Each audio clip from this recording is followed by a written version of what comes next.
Is it okay? Thank you. Thank you so much.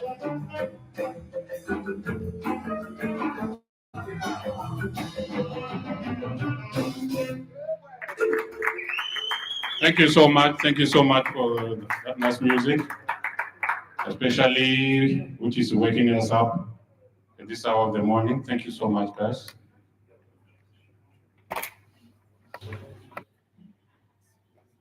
Good morning, everyone here. And thank you so much for making time to come and spend the time with us.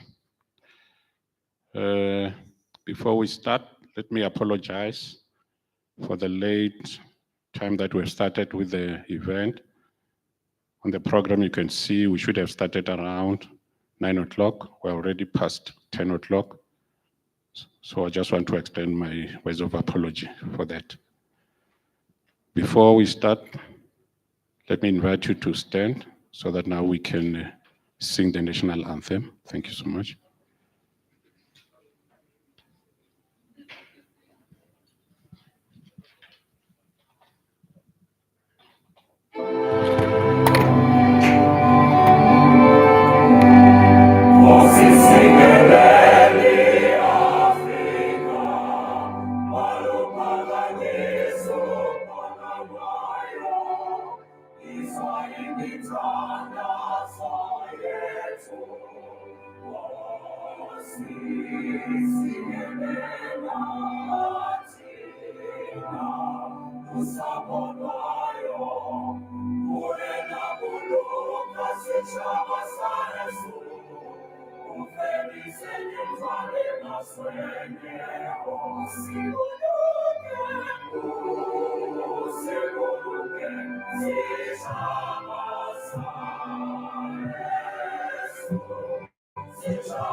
Ourselves to rise together through the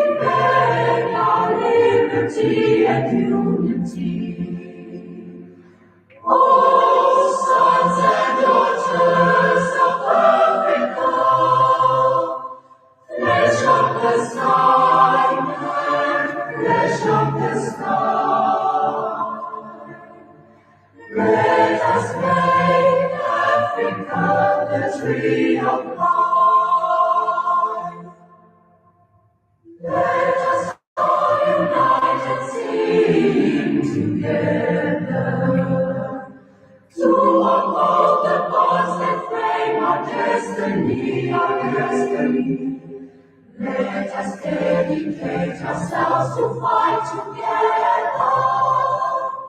for lasting peace and justice on earth. Oh, sons and daughters of Africa, flesh of the sun and flesh of the sky, let us make Africa the tree of life. Let us all unite and join together to give the best we have to Africa, that great along mankind and out of culture, our pride and hope and break of dawn. Oh, sons and daughters of Africa, flesh of the sun and flesh of the sky, let us make Africa the tree of life.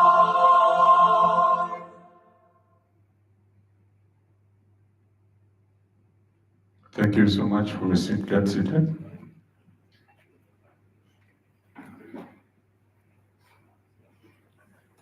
Ladies and gentlemen, my name is Dr. Nkadime Mahosi. I will be directing this program, or rather I've been requested to direct this program as chairperson of the South African Geographical Names Council. Like I said earlier on, I would like to apologize that we started late because we had to start where we should have started. However, let me also again welcome you to this event, which is a capacity building and awareness campaign, which is being hosted by the provincial government of Gauteng, an event which runs from province to province, especially when there is a new committee in a province which needs to be capacitated. As you can see in the program, it is the responsibility of the South African Geographical Names Council, DSEC, and in this instance, our host, the Gauteng Department of Sports, Arts, Culture, and Recreation. We capacitate each province because the SAGNC functions at the purview of each provincial committee. So we capacitate each province so that now it can in turn capacitate district municipalities, which in turn must capacitate local municipalities.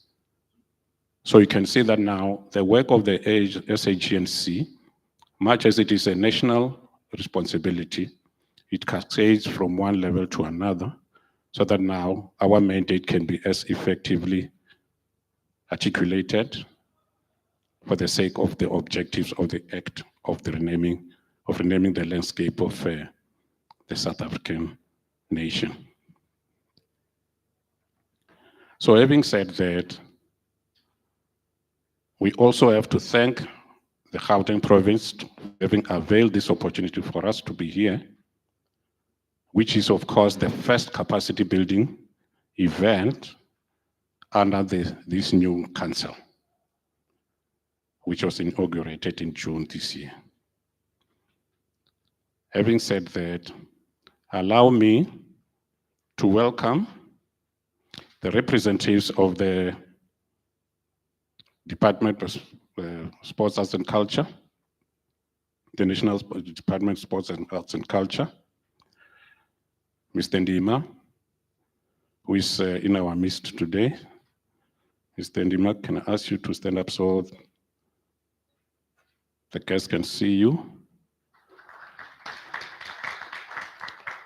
Thank you, Mr. Ndima. We've got Mr. Langeveld also with us here today. Mr. Langeveld, thank you so much. We have Mr. Dr. Wandile Kasibe. Where are you, Doc? Thank you so much. We have Mr. Shane Maja with us also. Thank you so much. Mema Khata, are you still here? Thank you so much. Thank you so much, sis. Let me also welcome and request the members of the South African Geographical Names Council to introduce themselves individually. Starting with you, Mr. Mavumengwana.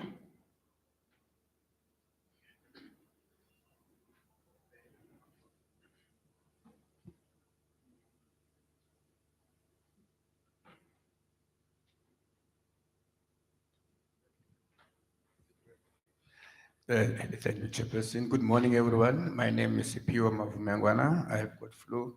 My voice is not so good. I'm from the Western Cape. I'm the chair of the province in the Western Cape, and here in council, I'm the chair of the plenary committee. Thank you so much.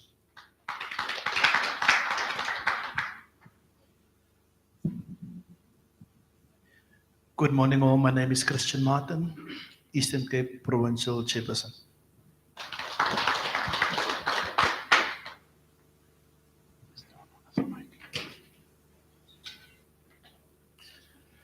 Ndimachalo, Ndimabungu Msita, Ndika SAGNC.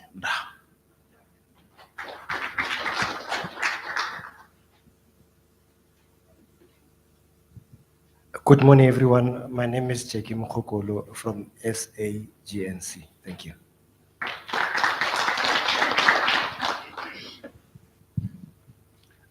Good morning, everyone. Thank you, Chair. My name is Michael Manyama from the South African Geographic Name Council, representing the South African Post Office.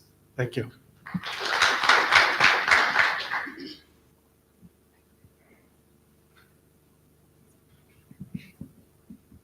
Good morning, everybody. My name is Stephen Janssen. I represent the National Mapping Agency, and I'm part of the SAGNC as well. Thank you.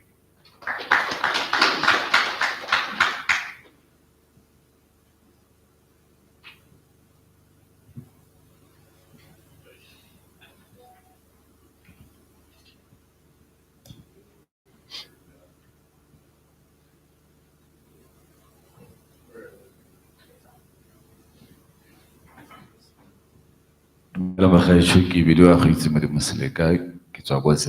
a member of the council and a member of Northwest Provincial Geographic Names Committee. Thanks. Good morning. I'm Agnes Mawela, member of the SAGNC and chairperson of the Education, Research, Training, and Communication and Awareness subcommittee of the SAGNC. Thank you.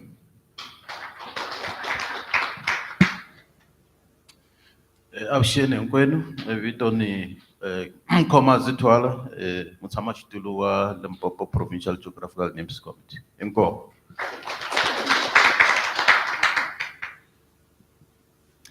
Sanibonani, ngingumambusi Shiba, chairperson a Provincial Geographical Names Committee from Mpumalanga. Sanibona, igama lami ngingusihawukele Ngubane, ngiyilungu le-SAGNC. Ngiyabonga. Good morning, everyone. I'm Rihanna Khan Parker, ministerial appointee and the chairperson of the Legislative Review Subcommittee. Thank you. Good morning, everyone. I'm Sipati Dichabe, ministerial appointee from the Free State. Sanbonani, igama lami nguNobuhle wakwaHlongwa. I'm the chairperson of the KwaZulu-Natal Geographical Names Committee. Ngiyabonga.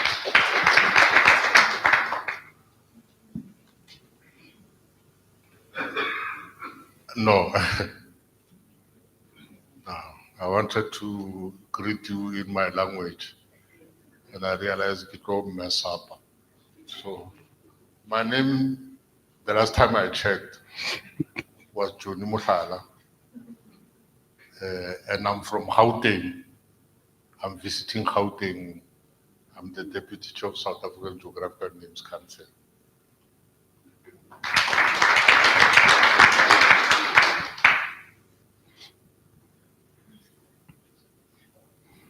Thank you so much, colleagues. Like I said, we have overspent our time. We should have started earlier. So without much ado, I'll call upon the HOD of Department of Sports, Arts and Culture, Recreation in Gauteng, Mr. Shane Maja, to come and give us some remarks. Thank you.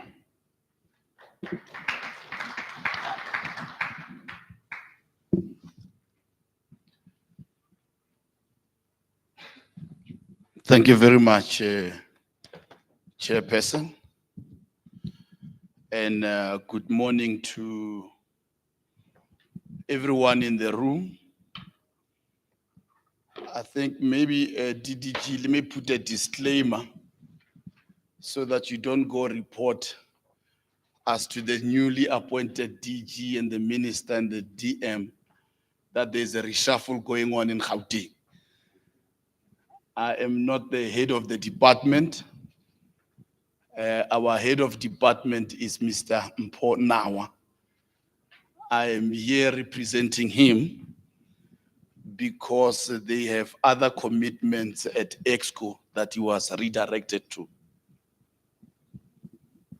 With the little capacity and responsibility that I've been given contractually by the state, I am the Chief Director for Arts, Culture, and Heritage in this beautiful province, and I'd like to welcome you.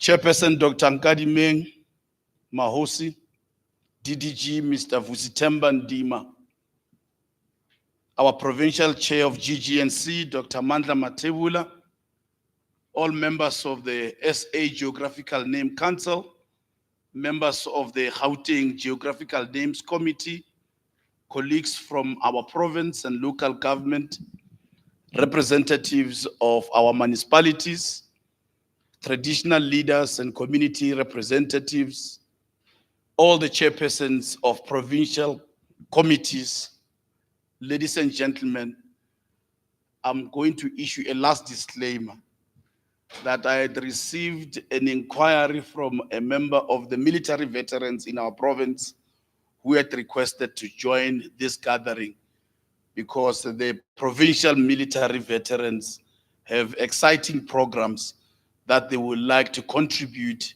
to our provincial geographical names. And therefore I felt obliged without permission to extend the invitation to them. I think this is what happens when you are the host, DDG. You are able to use your powers without fear or favor and exercise the authority. For us, on behalf of the Department of Sports, Arts, Culture and Recreation in Gauteng, it gives us a great pleasure to be here today at this important capacity building and awareness campaign of the Geographical Names Council. Allow me first by beginning to express our sincere appreciation for these initiatives, which comes at a critical time in our democratic journey, particularly in the 7th administration in government of national unity, where inclusivity is a key operative word in everything that we do But for Gauteng, it's much more critical because our identity as Gauteng reflects our diversity, and our diversity is our identity. So therefore, as Gauteng, Harma Pedi, in Gauteng, we are not Zulus. In Gauteng, we are not Jews. In Gauteng, we are not Afrikaners. In Gauteng, we are South Africans.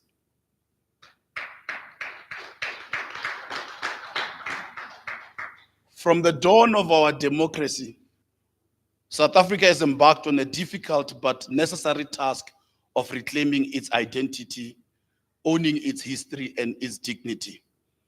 Part of that work, it reflects the responsibilities that each and every one of you has in this room. It means the renaming of places so that our streets, towns, and landmarks tells the full story of who we are as people becomes critical. For too long,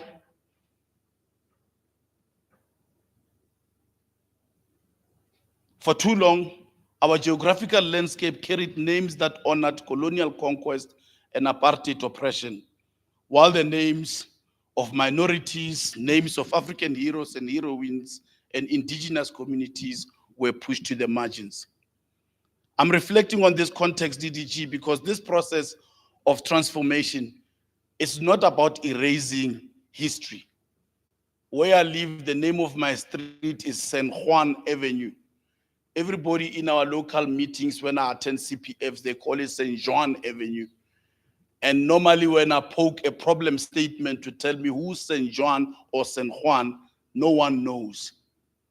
And the reflection in our municipality when you are interrogating the street where I've lived for the last 23 years in Johannesburg, no one has the history of who St. John or St. Juan is. And therefore it starts with me in what I teach my children in Johannesburg where I reside.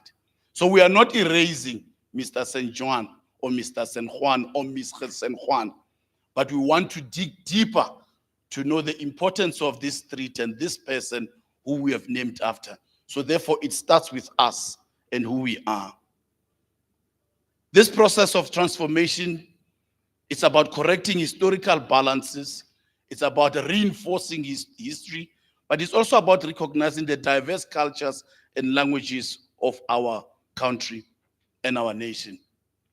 It is to ensure that our future generations walk in South Africa that reflects their heritage, their struggles, and their triumphs. However, as Gauteng would like to be honest with our current attitudes. While many of our communities in Gauteng embrace the processes of renaming as part of transformation, there remain voices of resistance, but particularly voices of misunderstanding and in some quarters, hostility. This makes our work even more urgent. Ours is to ensure that we educate, we raise awareness, but also most importantly, in terms of public participation, we build consensus. Consensus so that our people understand that geographical names are not just trivial, but they are very fundamental to a nation building and social cohesion. And when it comes to nation building, reflecting on the last 31 years, we do acknowledge that the next 30 years becomes even more critical to ensure that we fast track this work. At the same time, we in Gauteng, we face serious challenges in this particular work. Many of our municipalities, including areas such as the Western District Municipality, as well as the Sidibeng District Municipality, we still do not have local active geographical names committees. Without these structures, our communities are denied to participate fully in the naming process, and the work of transformation is slowed down. Compounding this is the challenge of limited resources and funding, which makes it difficult to drive awareness campaigns, to conduct research on historical names, and support municipalities in carrying out their responsibilities. But let me not lament. Let me appreciate efforts such as the municipality in Mfuleni, who joined efforts in their legacy programs when we worked on the repatriation and the reburial program to identify a road that connects a township and town called Houtskop Road and rename it the Dumanokwe Road. And for that, we want to acknowledge the efforts of all leaders as well as the community in the Mfuleni to ensure that they practicalize and also give dignity to their own communities by finding purpose in what the repatriation and reburial program is and how we take an opportunity such as this to reflect on our geographical names program.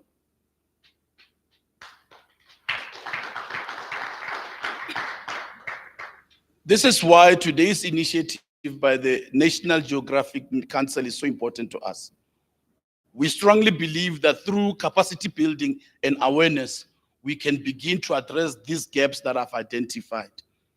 We can empower our municipalities, ourselves as officials, to remind ourselves that the information that we need to impart to our traditional authorities, to our community leaders to understand this process, but also to immerse themselves in the legal framework and the opportunities that comes with geographical naming. We believe we can also build public confidence that the renaming process must always and forever remain transparent, fair, and rooted in our history and heritage. Program Director, gives me hope that as we gather here today, we are not only committing ourselves to the policy as well as the internal framework that governs this work, but we also put people first to ensure that our communities become active participants in shaping the landscape of their communities. I want to assure you that as the Gauteng Department of Sports, Arts, Culture and Recreation, we remain committed to working hand in hand with the National Geographical Council, the municipalities and our communities to overcome the challenges that I've outlined and that we face to accelerate transformation. All I'm asking is that let us use this campaign as a platform to educate, to inspire, but most importantly to mobilize. And we commit to work together to ensure that the name we bestow on our streets, in our towns and cities will reflect our shared values of unity, inclusivity, and respect of our culture. Having said that, welcome to Gauteng. We did try to do some build-up campaigns, doing countdowns, because our excitement of having noticed the last successful sitting of KZN, we believed that it all starts in this province of Champion, the heartbeat of the South African economy called Gauteng. I thank you.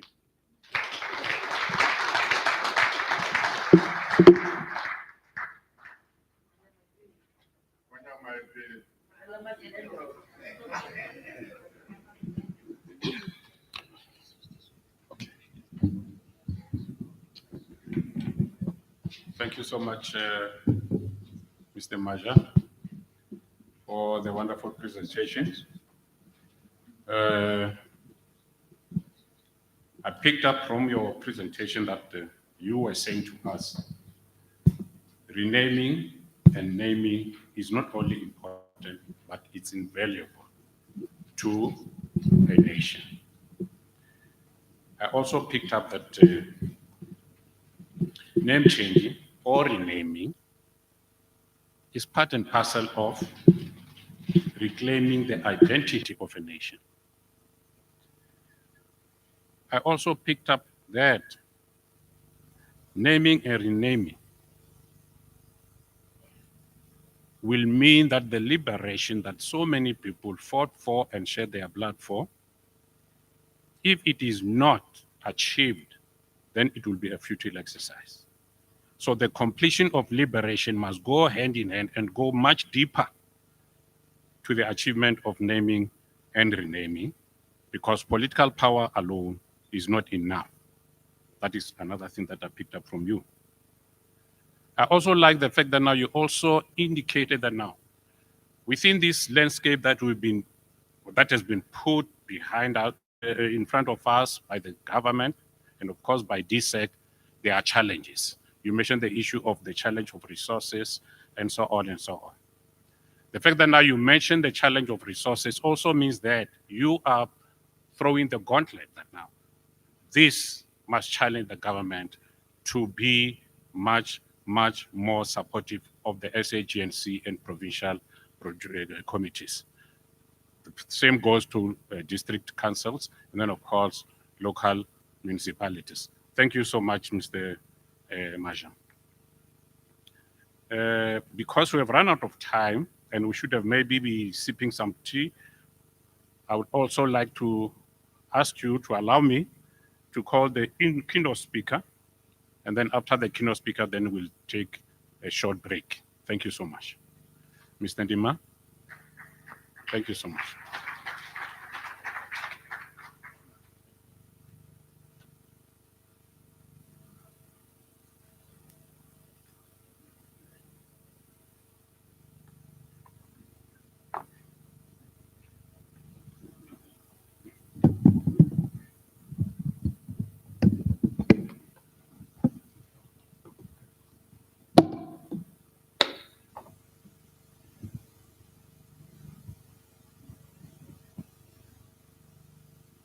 Program Director, who is also the chairperson of the South African Geographical Names Council, Dr. Nkadimeng Mahosi,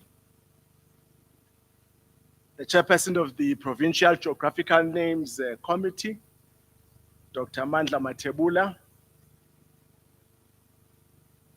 the representative of the HOD of the Department of Sport, Arts and Culture and Recreation in Gauteng, Mr. Shane Maja. Now, you know, I've tried to put it into context.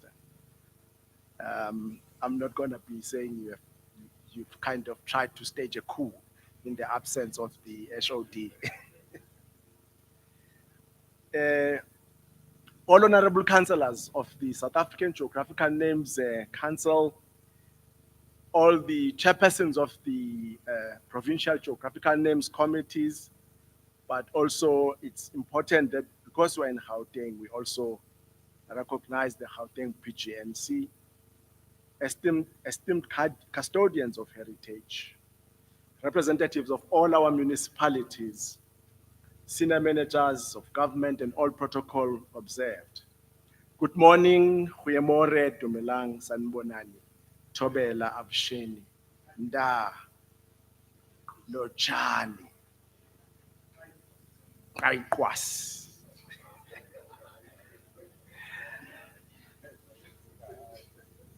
It is indeed a privilege to be with you today on behalf of the Department of Sport, Arts and Culture to deliver this keynote address and bring the department's message of support to this important engagement.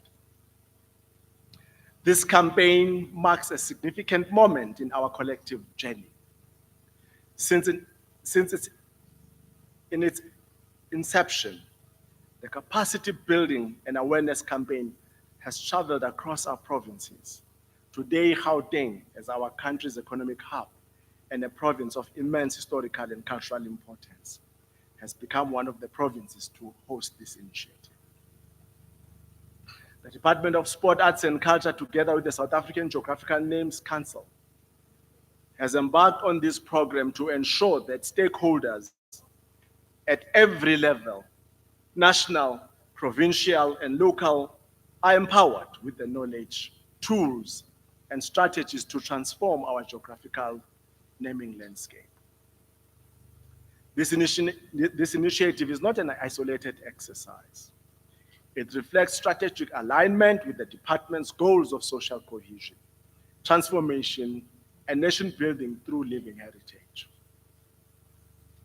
It also follows the appointment of the new South African Geographical Names Council in December 2025, and its first strategic planning session of 5 and 6 June 2025.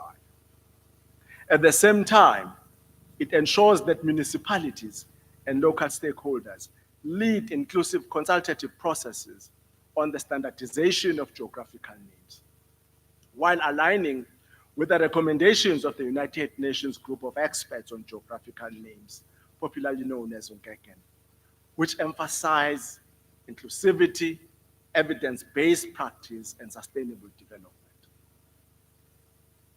South Africa has achieved significant name changes over years that reflect our democratic values. Maybe just to be out of the speech a bit, one would expect throngs of people assembling during the sessions like this, because all of us, we know that this is a very important restorative process. It's not just a mere, it's a restorative process. It's a decolonizing process. It's a process that begins to challenge all theories of discovery of continents, discovery of countries. Because during those so-called voyages of discovery, places were named,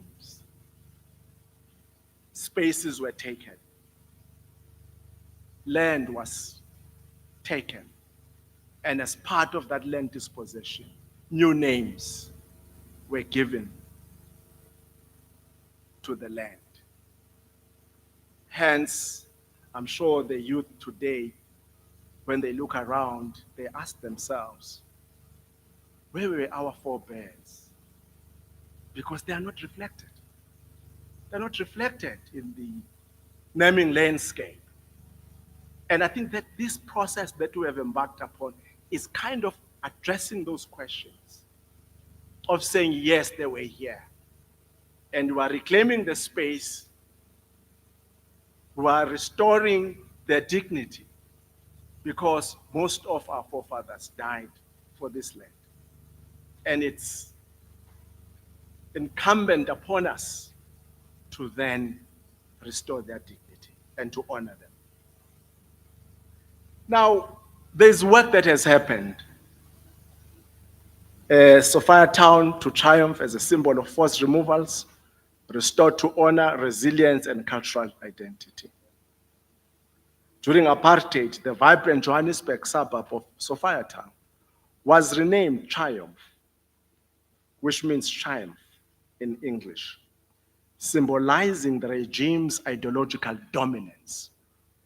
It was ushering a new era in the history of this country. And those who were dominating the political landscape were claiming the space, were changing names. And of course, to a point of obliterating the names that were already in existence. Later in our powerful act of restoration, the name of Sophia Town was reinstated on 11 February 2006, after a decision taken by the Minister of the then Arts and Culture.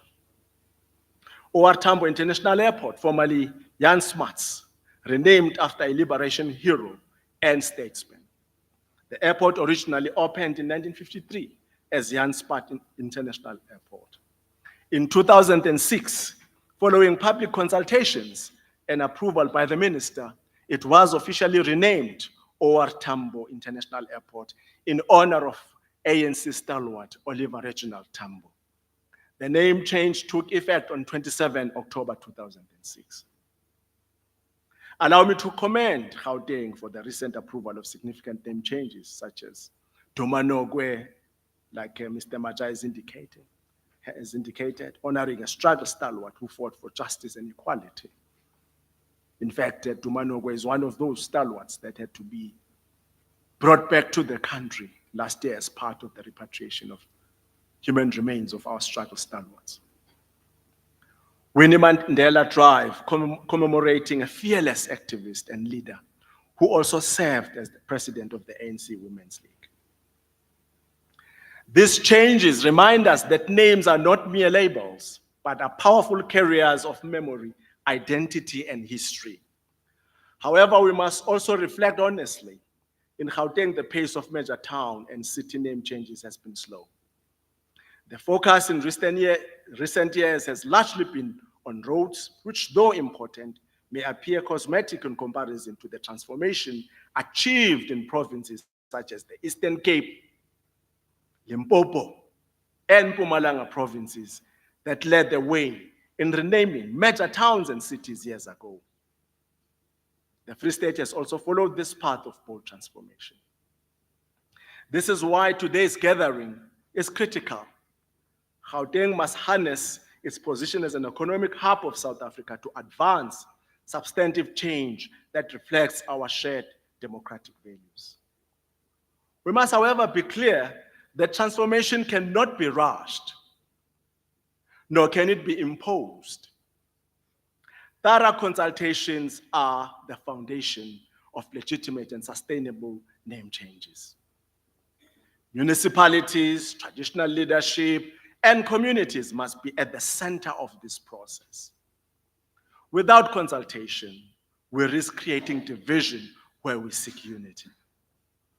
With consultation, we move closer to healing, cohesion, and nation building. And it's very important that also I indicate that this process, rooted in the Truth and Reconciliation Commission, and was recognized as part of symbolic reparations, as a way to restore dignity, correct historical imbalances, and return indigenous histories and languages to their rightful place. Globally, UNESCO reminds us that cultural heritage is the foundation of peace and sustainable development. In the same spirit, the United Nations now recognizes geographical names as cultural heritage, with a dedicated, united group of experts on geographical names working group to promote this vision. South Africa's program, therefore, stands not in isolation, but within this global framework of justice and transformation, placing us as both participants and leaders in showing how names carry memory, identity, and belonging. I encourage all of us to continue with the good work this province is starting. We'll be challenged in court by those who do not want to embrace change. We'll be told that we can use our budgets to build houses, roads, and schools. We'll have to inform those that our mandate is crystal clear, and it is about the preservation and promotion of our cultural heritage. As this department, if we were to start building roads and schools, we would have veered from the mandate of transforming South Africa's naming landscape. The transformation of our naming landscape cannot be postponed, and it is a government priority. The South African Geographical Names Council Act, Act number 118 of 1998, allows us to accelerate the transformation of our naming landscape. As we have seen in other provinces like Limpopo, Mpumalanga, and the Eastern Cape, the capital city of Limpopo was changed from Pietersburg to Polokwane. And the capital city of Mpumalanga was changed from Nelspruit to Mbombela. The biggest town in the Eastern Cape was changed from Port Elizabeth to Gqeberha. This is indeed commendable work. Now, I want to address the process matters. From the process and procedural point of view, any South African can approach his or her own councillor or traditional leader and make proposal for a name change that does not augur well with people living in that town, city, or village. Municipalities, working together with provincial geographical names committees, will organize public consultative meetings in the areas where the name changes are being proposed. The public consultation meetings will discuss and agree on the names that most people in the area would like. It may well be that many people in rare instances in an area like to keep the colonial or apartheid name. Thus, the name change will not proceed. If most people who attended the consultation meeting agree to the name change, the South African Geographical Names Council application form will be completed and submitted to the Geographical Names Council, will be submitted to the South African Geographical Names Council together with the attendance registers and minutes of public consultation meetings. The Provincial Geographical Names Committee will also need to submit information relating to how the public consultation was advertised. This may include local newspapers and community radio stations or radio advertisements. During public consultation meetings, the PGNC needs to keep very good minutes and attendance registers. These are crucial in instances where government is taken to court by objectors who argue that the consultation meetings were attended by a handful of people who do not represent the views of the majority in the municipality. Public consultation meetings under the guidance of the Provincial Geographical Names Committee, which has been appointed in this province, should also keep a record of those who oppose any name change, as well as those who support the name change during all consultation meetings. The public consultation meeting should always try to achieve consensus on any name change proposal.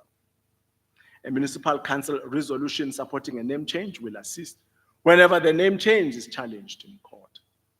The South African Geographical Names Council will review all this information and recommend the name change to the minister to apply his mind and make the decision on each application. If the minister finds that all processes were followed in terms of public consultations before the name change application was submitted, the minister may approve the name change. The Department of Sport, Arts and Culture will thereafter publish the name change in the Government Gazette for public information. The question that you will then ask is why we still have colonial and apartheid-based names in Gauteng and other parts of our country. That's a pertinent question that we should all ask ourselves when we have been privileged to live during this time of transition, where we have got all the opportunity of living legacy, where we have got all the opportunity of ensuring that when we happen to depart from this Mother Earth, we'll be able to report to Oskukuni or Tetwayo or Makado or Makanda or Ngungunyane or Mshweshwe, ukuthi what did we do? What did we do with all the hard work and with all the fights, with all the blood that they lost fighting for this land?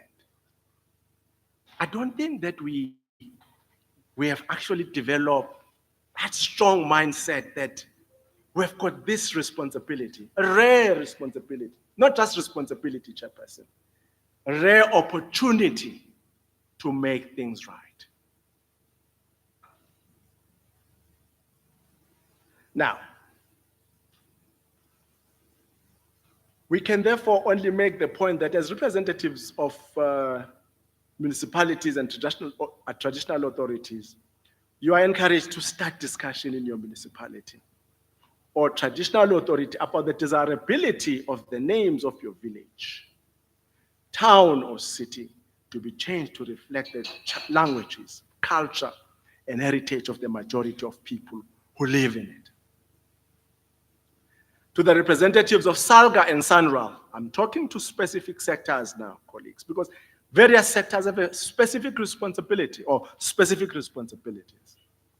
Once the name of a village, town, or city has been gazetted and all objections have been attended to by the minister, SALGA and SANRAL can assist the transformation of our naming landscape by ensuring that road signboards of all place names are replaced with the new approved place signboards on our roads. And we do see these things when we travel around, where name of cities and towns have been changed, but you still see the old names. Now, Sandra, Salga, you can come handy here. Now, every stakeholder has a role to play. Municipalities must drive local processes and ensure compliance with policy and legislation. Statistics South Africa during census project provide accurate statistics. National Geospatial Institute under the Department of Rural Development and Land Reform ensures that geographical names reflect correctly on maps. Sandral reflects correct names on the road signage, I've said that. SALGA, ensuring that local government participates in the transformation of geographical names. United Nations Group of Experts on Geographical Names actually helps us in keeping us abreast with the information and guidelines on geographical names. Post Office for allocation of addresses, postal codes and delivery of letters. Developers who are developing new places, giving new geographical names to places. And we encourage them to also ensure that the names that are actually being given to those new places are a reflection of this South African society. IEC during elections and the linking of voters with physical addresses. SABC, ENCA, Newsroom Africa, and other media for broadcasting of correct geographical names and for helping amplify the message and educate the public. Now, you know, if I am at home and I'm watching the news or I'm looking at the weather forecast, it tells me exactly which provinces have led the pack when it comes to this kind of work. You see those provinces, you see the Eastern Cape, you see Limpopo, because in Mpumalanga, you'll see that there are few names that are still colonial because citizens of those provinces have taken it upon themselves to transform the naming landscape. Traditional leaders must safeguard indigenous languages and cultural heritage. Academics and researchers must provide the evidence and historical accuracy that inform decisions. Together, we form a national movement for transformation through geographical names. Towards my conclusions, ladies and gentlemen, and chairperson of this meeting, Gauteng's opportunities before us. Let us not only celebrate the progress we have made, but also confront the work that remains ahead of us. Through this campaign, we affirm that every community has the right to see itself reflected with dignity and pride in the names of our towns, cities, and landmarks. I wish to take this opportunity to applaud the province of Gauteng for the transformation work done thus far and encourage it to go even further and further and further to transform towns and cities in Gauteng. Let us be the champions of the transformation of our naming landscape that we wish to bequeath to our children, our grandchildren, and posterity. On behalf of the Department of Sport, Arts and Culture, I thank you for your commitment, and I urge you to continue this journey with courage. I thank you.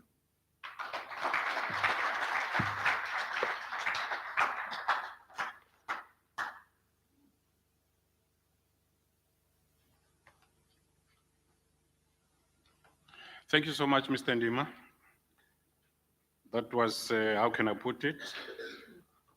You know, when we talk about the left hand and the right hand, I would say both you, Mr. Maja, you and Mr. Maja are like two hands in one person, the left and right, which of course support each other. And much as you were going along the space of Mr. Maja, you put it very differently, but captured some areas where Mr. Maja did not capture. I'm not saying he wittingly did not capture that, of course. But what I captured also is that you emphasized what I said about the fact that now this must cascade from national to provincial to districts to local municipalities. And above all, you mentioned the man, the ordinary man on the street, the communities. Then, of course, you also mentioned the traditional leaders, that now they cannot be left out of this space because they are the custodians of the majority of the land that we have as South Africans. So in other words, it is a national participative process. On top of that, it is a corrective process. I know there are different opinions. At the end of the day, what is important is we must also remember that now in the process of renaming and naming, we're also changing wrong spellings of names. In the process, we are also removing those names that are derogatory. We are removing those names that remind us of our painful past. And most importantly, Mr. Ndima, names that were ignored, sidelined, and were not registered. This is how far the SAGNC's mandate goes. Lastly, let me put it here that you said, when we do not, if rather we do not succeed in this mandate, what will our forebears say? You mentioned them by names. Of course, I don't want to repeat them. In short, it would mean that now you are saying, they would be saying to us, why did you fail to make right when you had the opportunity and the resources to do so? So, in other words, this is a clarion call for us, as it is said in the national anthem, to come to arms and change and rename and correct and register, which is a national responsibility. Thank you so much, Mr. Ndima. Having said that, I think, Mem Tembu, you said after the keynote address, we'll allow people for a short break for tea? For tea. How many minutes? 10? 20? Oh. 10 minutes. Okay, let me be in the middle and say 15. Thank you so much. Thank you so much. Okay, this is a break, 15 minutes, and then we are back. Thank you so much.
Ish.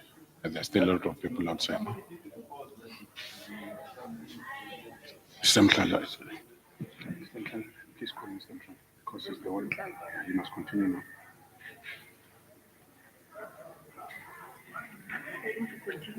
No. Only we can allow energy.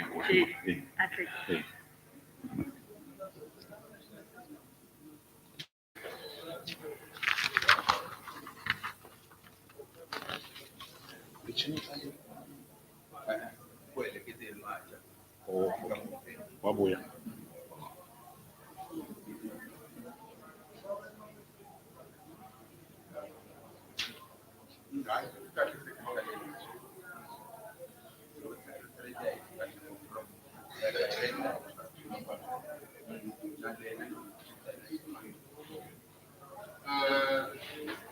I'm here. So, get another one.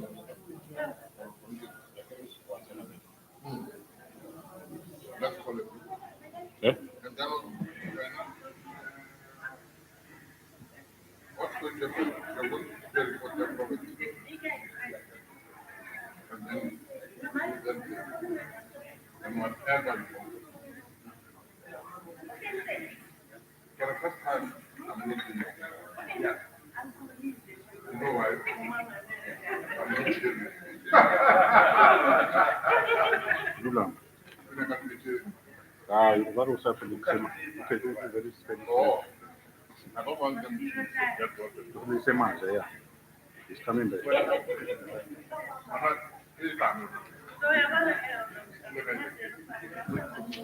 Yeah. Yeah, before you.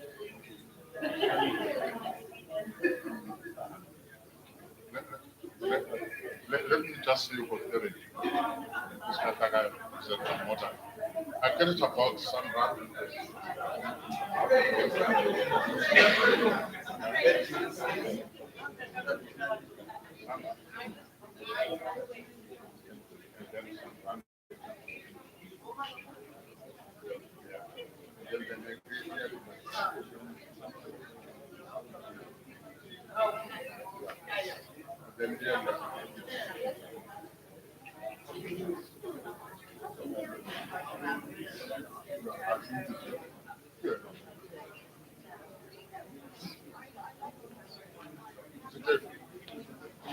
No, I don't want just to remind you of your promise. I'll keep you see that. And I want the performance today. Have you ever disappointed? No. I know I'm talking to the right people. This is the only committee club part 2,500. When again? I know. I'm talking about organizing. Okay. They're gonna have it. Okay. When I'm going to go. Welcome back. Welcome back, colleagues. Can you get the others who are outside to just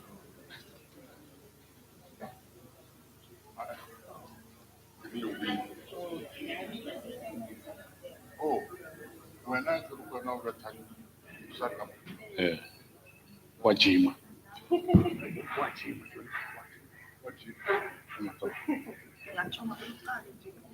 Yeah. Welcome back, colleagues. Welcome back.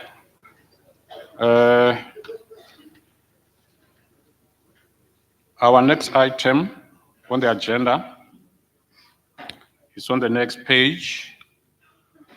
The role of municipalities and traditional leaders in the transformation of South Africa, the naming landscape. The role of SANRAL in ensuring signage is corrected, changed, and displayed on roads, towns, and cities. The SAGNC and the department capacitating SANRAL. The jurisdiction, partnership, and cooperation of the three spheres of government. Mr. Mhlala will handle this item. Thank you, Mr. Mhlala.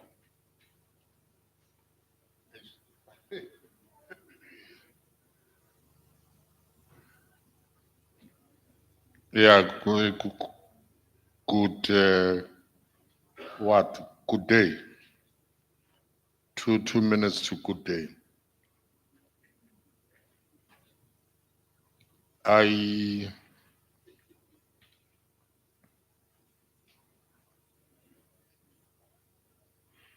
think it is imperative that we start by putting certain things in their proper perspective.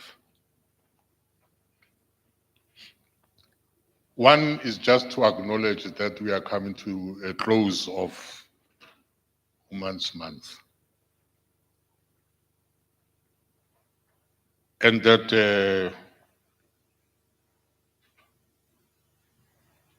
in the transformation of the naming landscape, we should ensure that we reflect the recognition of women. I don't think we are recognizing women enough. And I'm saying this honestly without necessarily scoring any points. And I'm saying the change that should be effected should be real changes and not cosmetic. And I think I want to borrow from the DDG when in his address, he left us with an indictment. Rather, he left the indictment to the youth, but he was addressing us. And I'm making a very dangerous assumption that among us, there's no one who is under 35. If you are you are in the wrong category.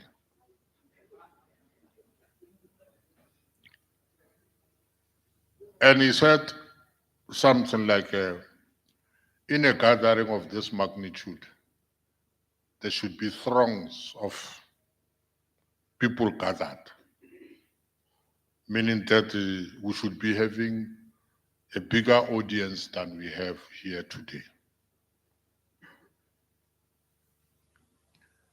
And that gave me an idea that transformation in its nature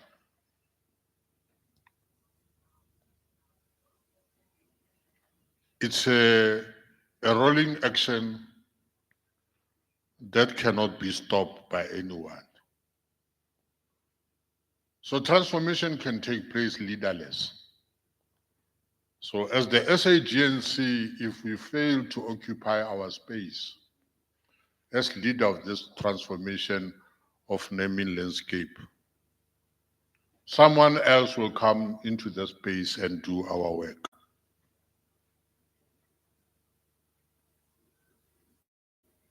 But when we do this, we should always remember that we do this in partnership with other people. And I think that's the essence of what maybe I'm standing in front of you.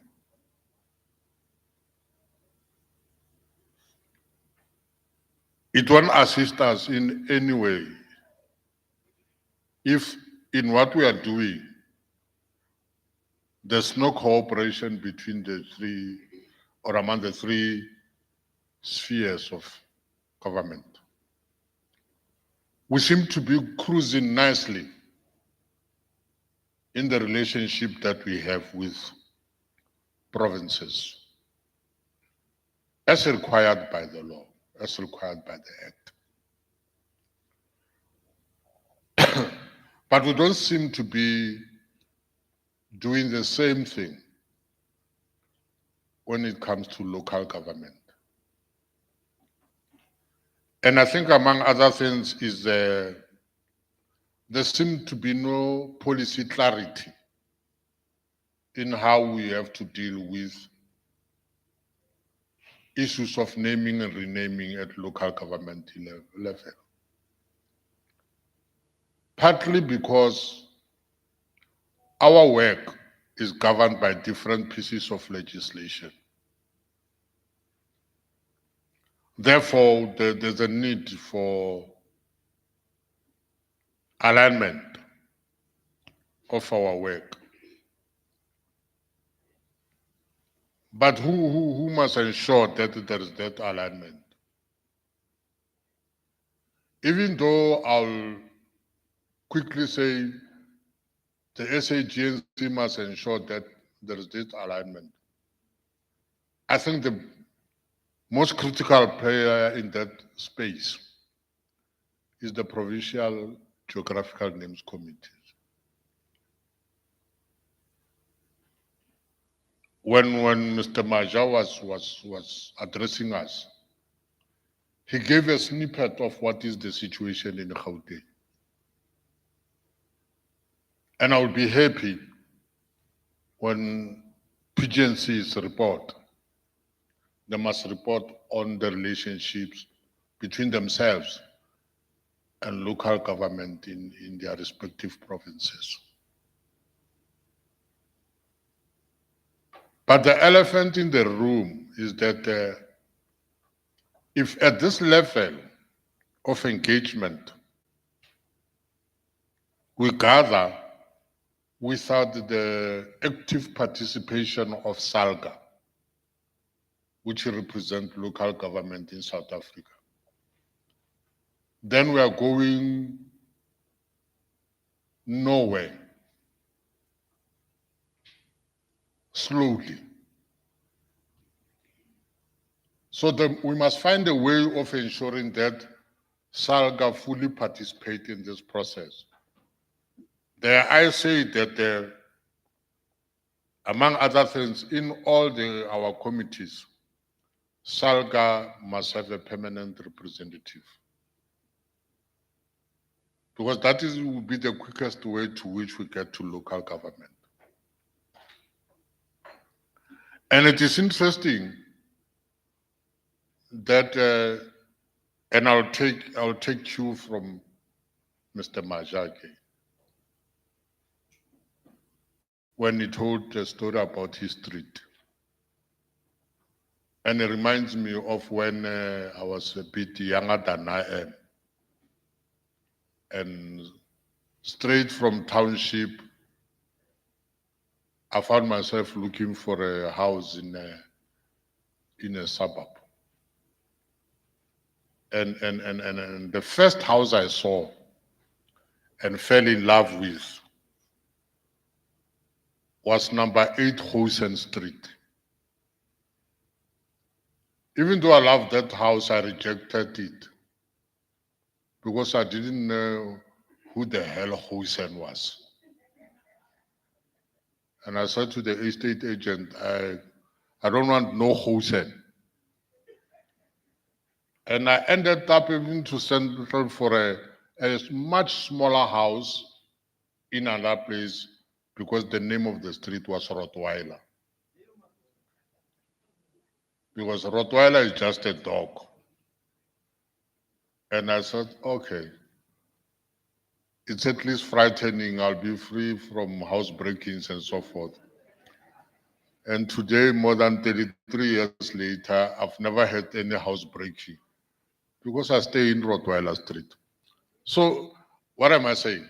I'm saying the naming of streets is equally important in this naming and renaming of the heritage landscape.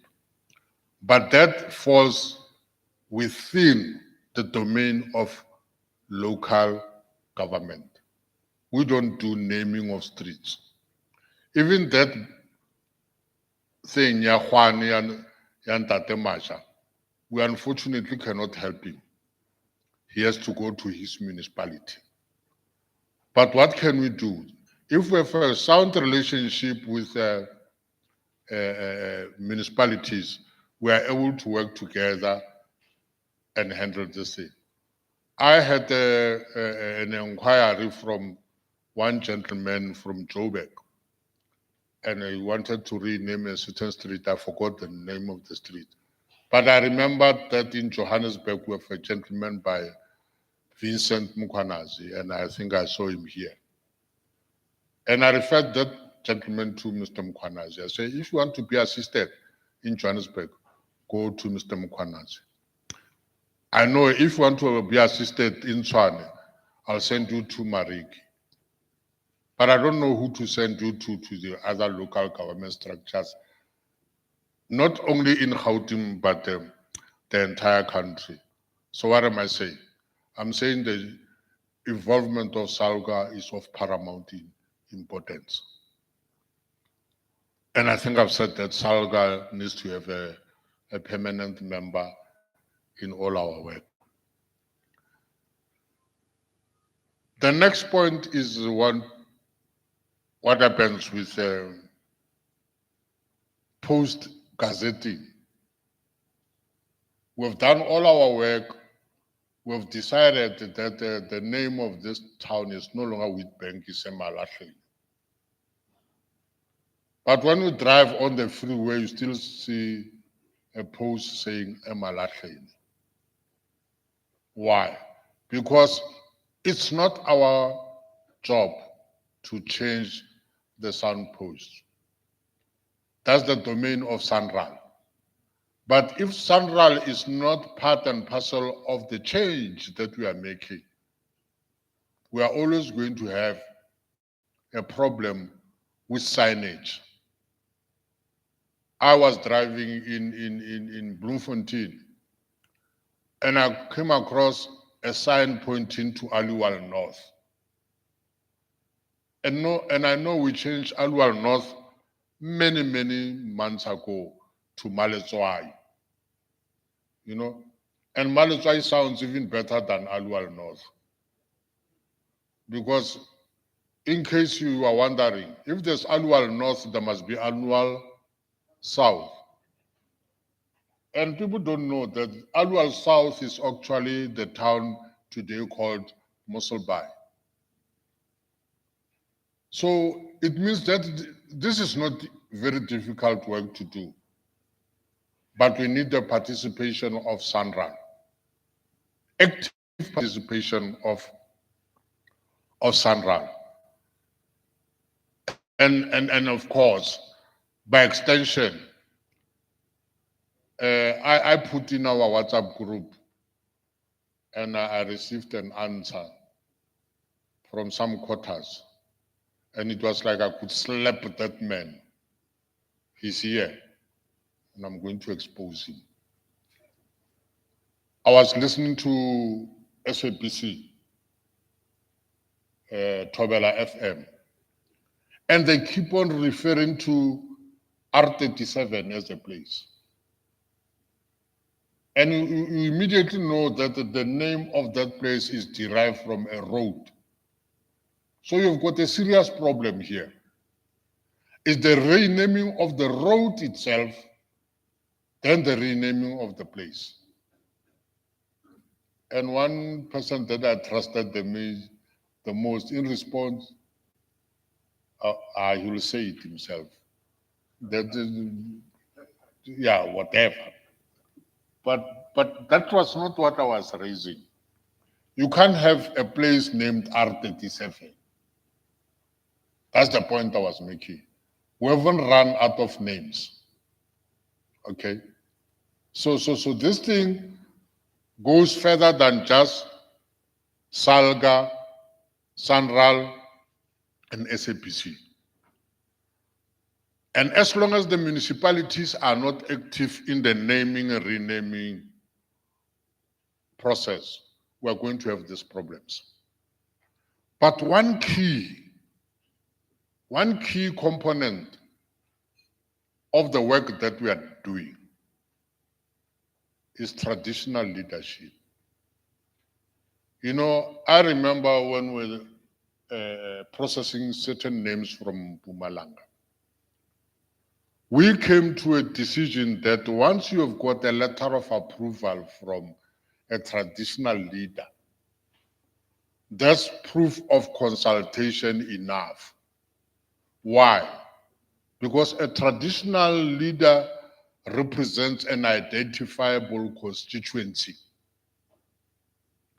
And you can't be saying to the traditional leader that proof that we had a meeting should be compounded and followed by an attendance register. And I even made an example that, well, I happen to, in my own right, belong to that group of people, of traditional leaders. And when I'm home, I even chair some of the meetings. I don't remember sitting in any meeting, Lehotla, go tseiwa attendance register. No, re no kgobokana ra bolela ditaba, ra re molete sekuba ka namane ya pholwana, ke moka ditaba di tswile ka kgoro. Now, if you are going to ask of us to prove that we did have a meeting, you are going to get into serious problem. But I'm saying all this will be meaningless if we do not, and now I'm taking it to one of the subcommittees. We must start working towards developing policy around how we get these different stakeholders to engage. The other point that I want us to address is cooperation and, working with other stakeholders. I think there's no clarity, or there's lack of clarity. In Gauteng at some stage, Dr. Matebula, there was the Department of Social Development wanted to rename some of its places of safety. And I remember it asked of us to assist in what process they need to follow. And we nearly wrote back to them and say, we do not get involved in renaming of public service. I think it was social development and hospitals. So I'm saying, as geographical names committees and council, there's never a moment where we are not involved in any renaming process. Where we think we are not involved, minimum we can advise on how to go through the process of naming and renaming. Because this is not a beauty contest. The last point that I want to deal with, so that we get into real stuff issues, is our relationship with other international bodies, in particular, the United Nations Group of Experts on Geographical Naming, UNGEGEN. After the last conference, there's been an indictment on us to start looking at what they call intangible heritage, so that we begin to realign our work with that of other countries internationally. And I know for a fact that if you go to a country such as Singapore, they've even moved to a point of naming and renaming what you find under the sea, fossils and so forth and so on. We are far from that. We've just scratched the surface in terms of geographical features, and our definition of geographical features, unfortunately, appears to refer only to towns and cities. We are doing very little in terms of other features like dams, bridges, mountains, and so forth and so on. And I'm thinking that we need to to change how we do things.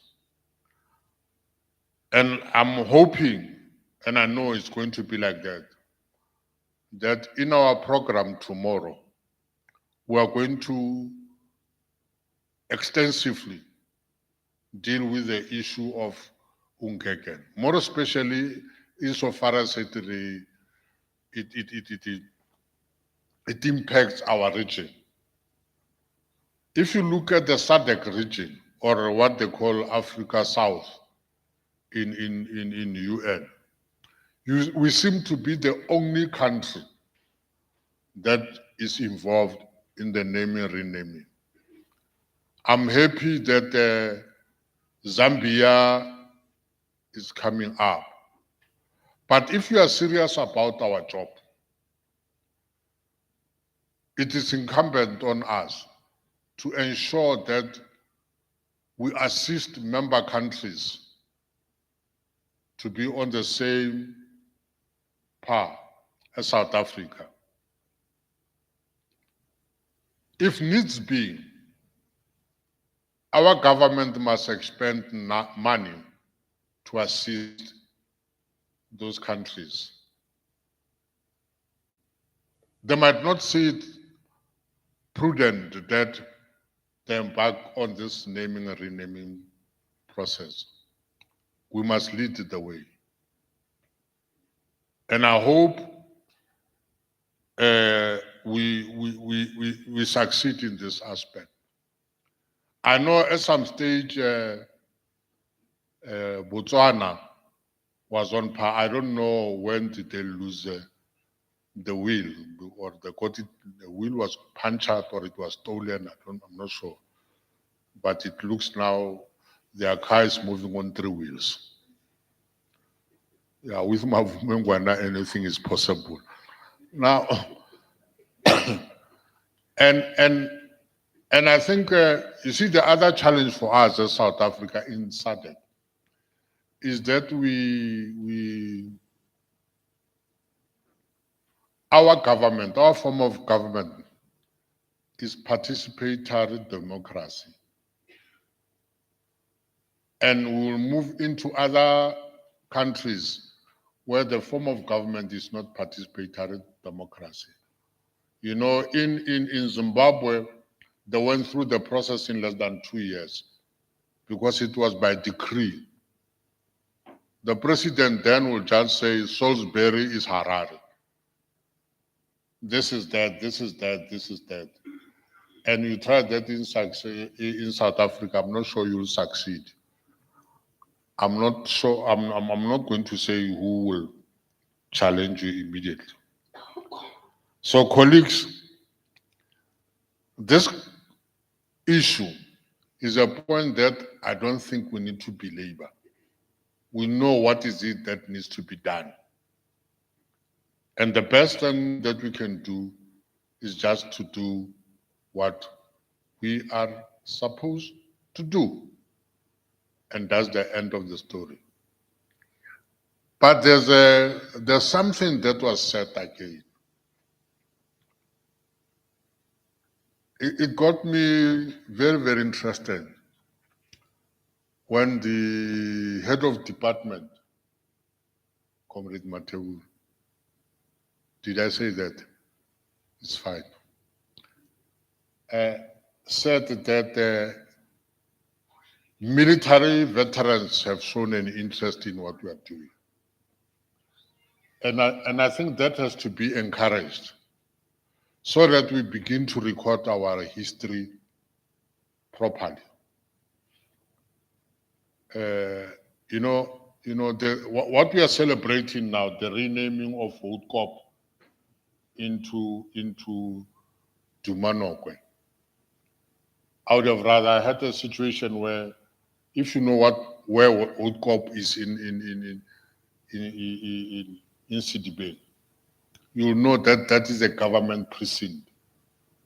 I would have been more happier if the whole government precinct was renamed Woodkop.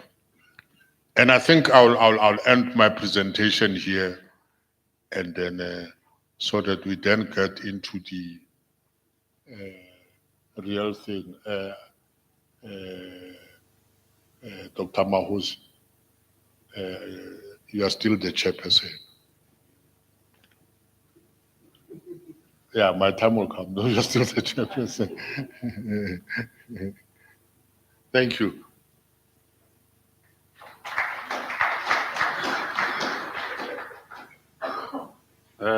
Thank you so much, Mr. Mklala. I'm just surprised you are ending your presentation on an apologetic platform. That I must not think you are taking my chairpersonship here. No, thank you so much for a very insightful presentation. You see, we know there is no win, there is understanding about the role of stakeholders in a process like this one. But I believe you spelled it out very clearly that this is a process that needs stakeholdership. Without stakeholdership, we are bound to fail. And which also means that now there is no stakeholder which is of lower importance than the other or lesser importance than the other. And you even echoed the words of Mr. Ndima about the importance of the authorization by traditional leaders in this process, especially as far as rural areas are concerned. That's a very important point to make, Mr. Mhlala. Thank you so much. At this point, we would like to invite the presentation, or rather reports from the SAGNC subcommittees. Allow me, colleagues, not to call them one by one. After one subcommittee, then we'll follow another, and so on and so on and so on. At this point in time, it is ERTCA that is going to present. They know themselves who's going to present and who is going to present what. Thank you so much. And then after that, then we'll continue with the program. Thank you so much.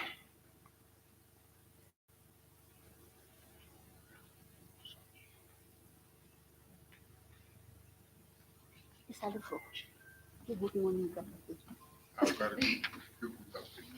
Okay.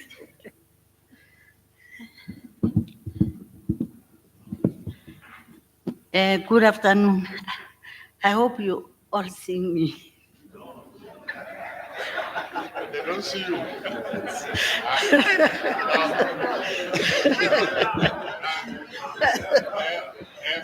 Dr. Mawela, you can do better. Maybe someone can come and. All right. Oh. Okay, that's okay. You want to use my chair? Ah. They say you must stand up here, no MLA. No, thank you. I would like to thank the program director, who is the chairperson of the SAGNC, Dr. Mahosi, the Gauteng PGNC chairperson, Dr. Matebula, the senior management of the National Department of Arts and Culture, Sport Arts and Culture, as well as management of Gauteng Sport Arts and Culture, colleagues, and all people present in this gathering. I'm standing here on behalf of ERTCA.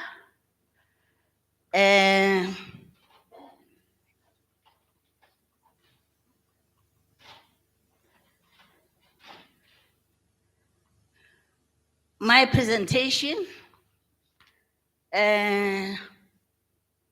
I'll start by informing you who the members of our committee are.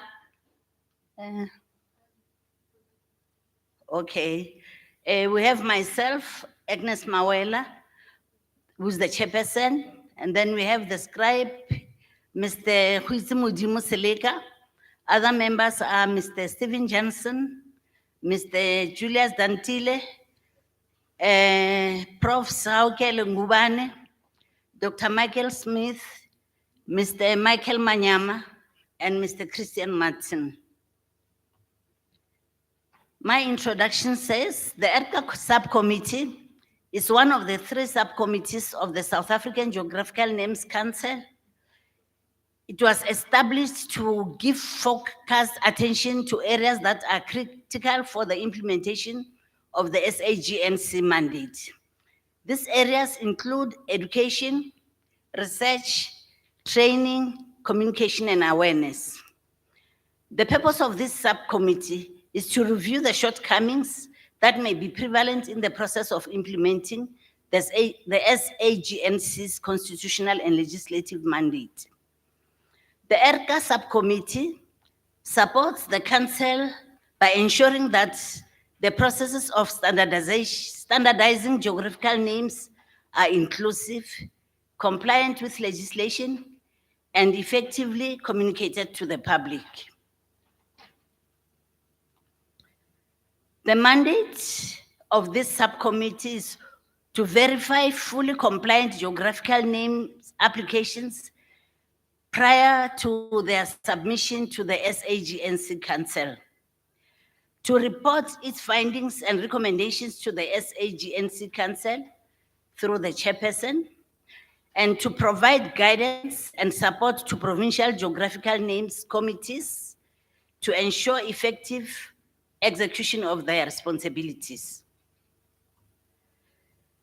In implementing on education, the subcommittee has identified the need to capacitate the provincial geographical names committees on the legislation and policies pertaining to the SAGNC, such as the Handbook on Geographical Names Council and other related policies and legislations, such as the PAIA, which is the Promotion of Information Act, and the Promotion of Administrative Justice Act, the PAJA.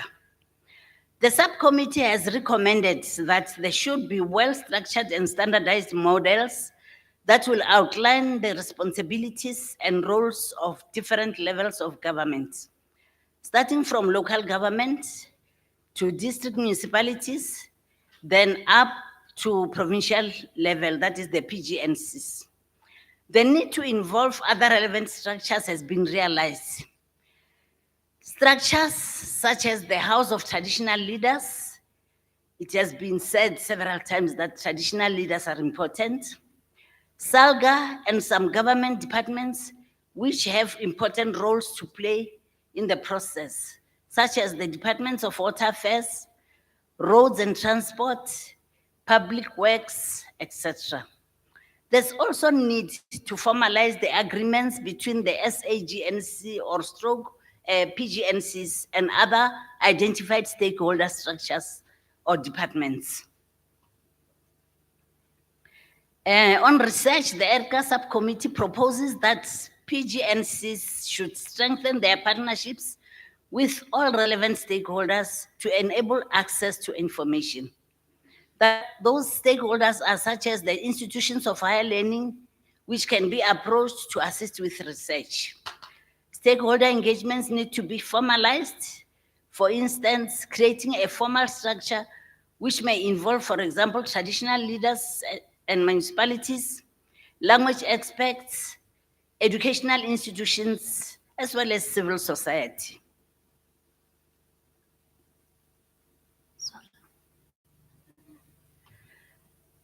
Then on training, the subcommittee has observed gaps in the performance of PGNCs, which are a hindrance to submission of applications for redress of place names.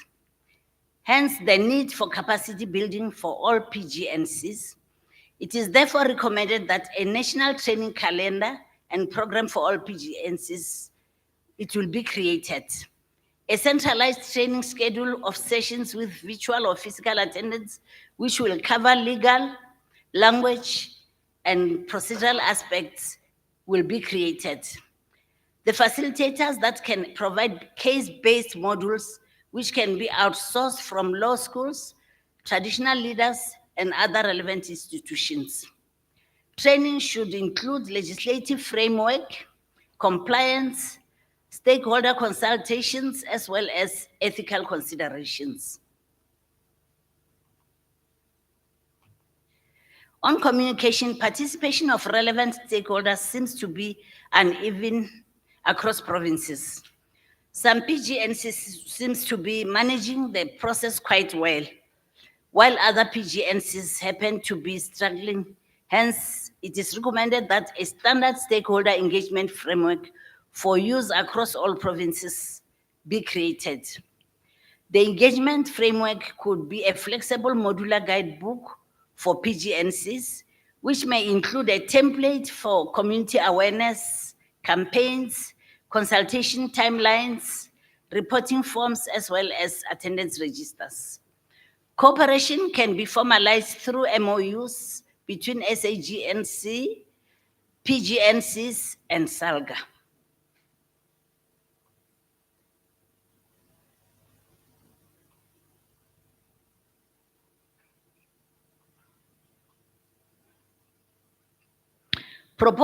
Implementation also continues on awareness.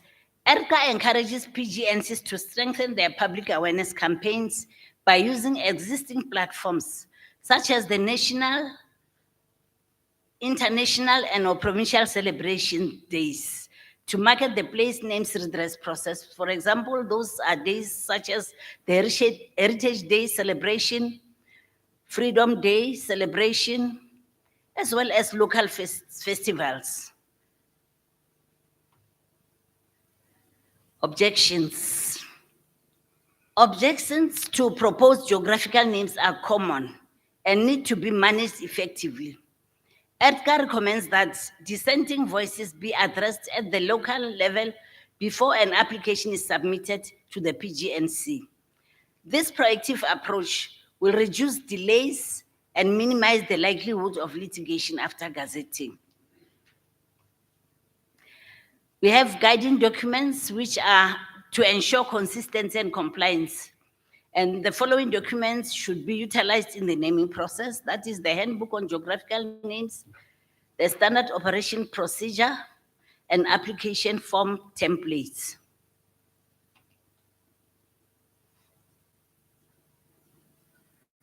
In conclusion, it should be noted that there are a number of threats that will cause delays in the process of delivering the mandate of the SAGNC. This will include resistance to transformation, lack of information, and many other reasons that may arise from communities as well as political interference. The SAGNC must remain resolute and committed to empowering PGNCs through education, communication, and structured stakeholder engagement. I thank you.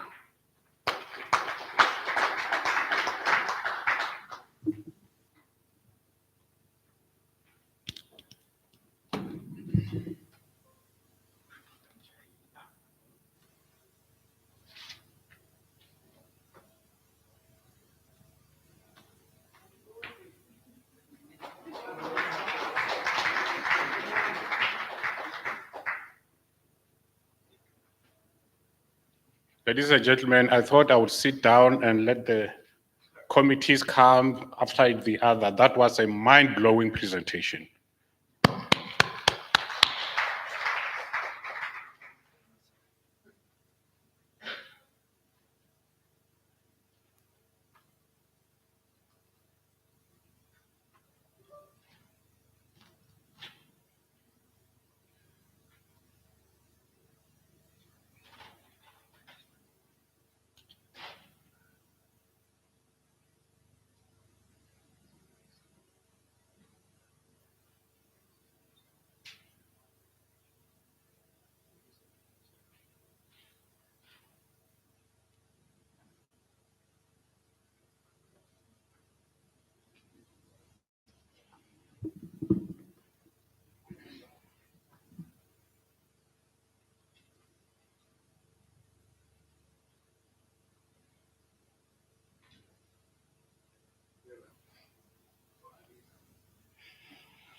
Good afternoon, everybody. I hope that everybody is nice and fresh still. These are the crunchy bits of the meeting today, where everybody likes to have comments. So can please ask that you have comment at the end of the presentation. Right, so EDCA and the SAGNC has a standard operating procedure. And the reason we have this is so that all parties know their responsibilities and what activities need to be done by each component along the process. This document is available from the SAGNC. I would imagine you all have a copy of it. Maybe not at the moment, but you should all have a copy of it within the PGNC structure. Right, so first of all, the application process. The SAGNC receives and accepts applications from a PGNC, and the most important thing you need to take out of that is the application must be fully compliant. So what does that mean? That means that the application cannot have any holes in it. There cannot be pieces left out, and it needs to be accompanied by a portfolio of evidence substantiating any claims made in the application form. First and foremost, the SAGNC only deals with names that fall within its own jurisdiction.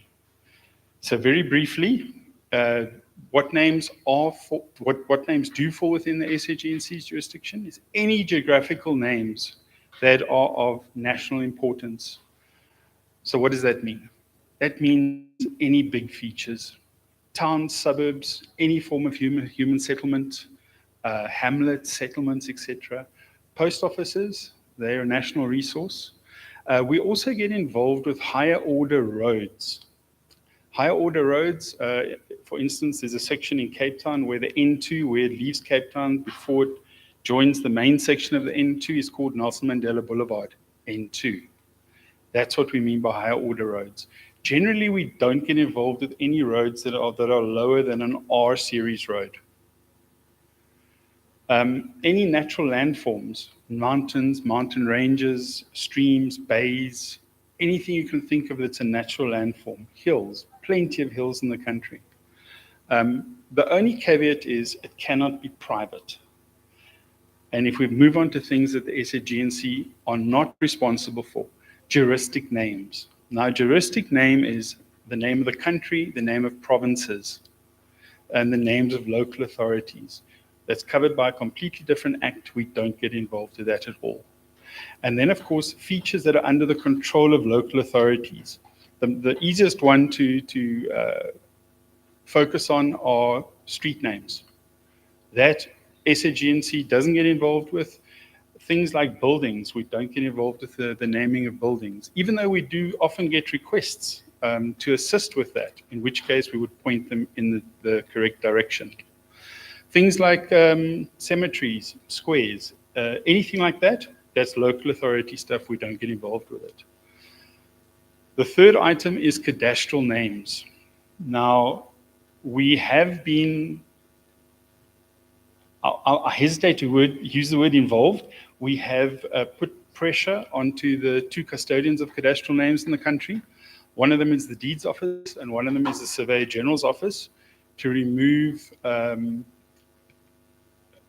derogatory names from their data sets. They're in the process of doing that. I work for that particular department, and I've got quite a lot of, let's call it feedback, from the gentleman in charge for pushing the agenda from the bottom, as it were.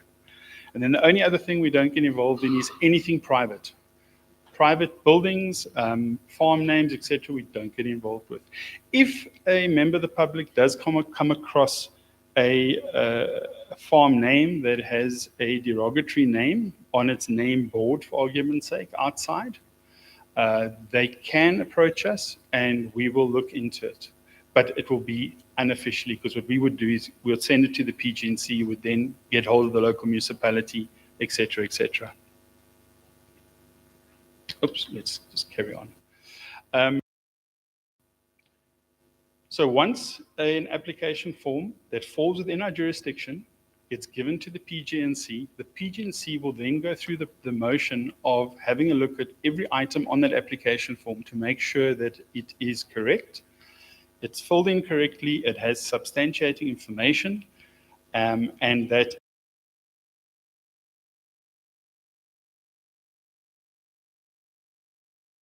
One of the biggest shortfalls that we have found historically with the PGNCs is that work tends to be rushed because of pressure put on the individuals working for the secretariat.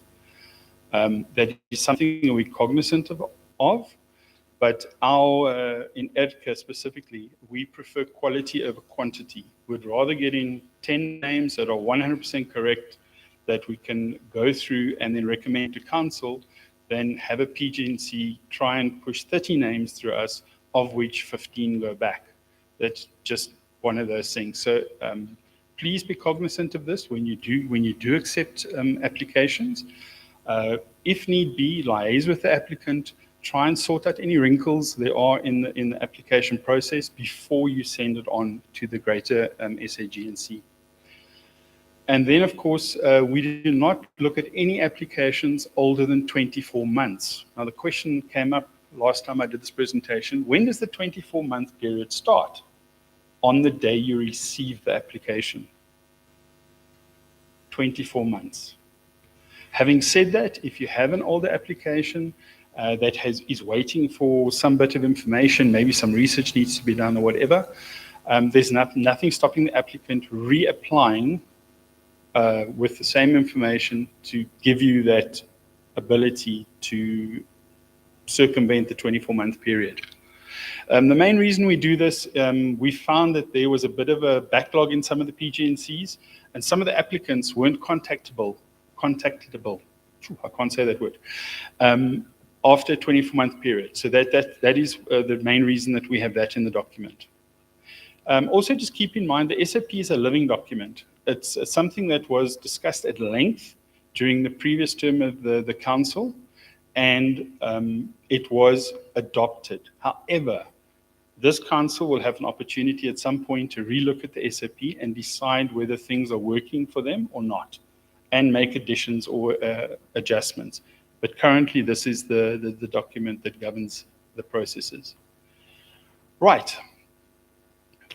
Consultation process. First of all, it all revolves around proof of consultation. What is proof of consultation? We're talking attendance registers, we're talking for photographs. The easiest thing to look into is the advertisements that go out for public participation. That's very important. You have to give members of the public adequate notice to attend these meetings. You have to have these meetings within a reasonable time frame. You can't have it, for instance, at 11 o'clock in the morning on a Wednesday. Everybody's at work. So it's something to just be cognizant of. The next point is about in the meeting itself. What constitutes consensus? This is a very difficult item to deal with. Generally speaking, we've had very few instances where the attendees have been so finely split, it's been 50% for and 50% against. Obviously, the easiest way to do it is with a raise of hands. Some of the PGNCs don't like to follow that particular route. The main thing for EDCA is proof that A, there was a meeting, B, that enough time was given for the members of the public to attend. Attendance registers were held. If the PGNCs are there, take some photographs, please. It's always handy to get a general idea of how many people were there. I'm sure you've seen our paparazzi over here taking photographs of everybody. That's for our record. Okay, and then of course, the previous speaker said that objections should be dealt with. I'm going to change the word objections to say public concern. And unfortunately, the word objection was used over there because of that objection has also been looked at as the objection that is in the Act to say that it is post-gazetting objections. And the reason EDCA felt very strongly about this is because we consider this to be part of the process of consultation, where the PGNC needs to take responsibility for dealing with all the various stakeholders and concerned parties. Okay, we've talked about proper meetings. When a name is being used of a person, we require a letter of consent from the closest family members. In the case of a very well-known foundation, Mr. Mandela's Foundation, he's no longer around. The foundation was mandated to act on his behalf. In cases like that, we would accept a letter from the foundation as well. That is very important so that we don't get come back later on from family members, cousins, and so on that say, listen, we didn't give you permission. We need something concrete. So PanSalb is a key component of our research. We want to make sure that the orthography is correct, that the particular language is correct, and knowing that this is going to be gazetted, we don't want comeback from a language point of view. The application must be acknowledged by a traditional authority or a local authority before handing over to the PGNC. Now, the logic behind that is that the stakeholder responsible for that area needs to have knowledge of it. In the case of a local authority, City of Johannesburg will probably pick up the bill for any changes that need to be made. So they need to be cognizant of this. They need to be able to,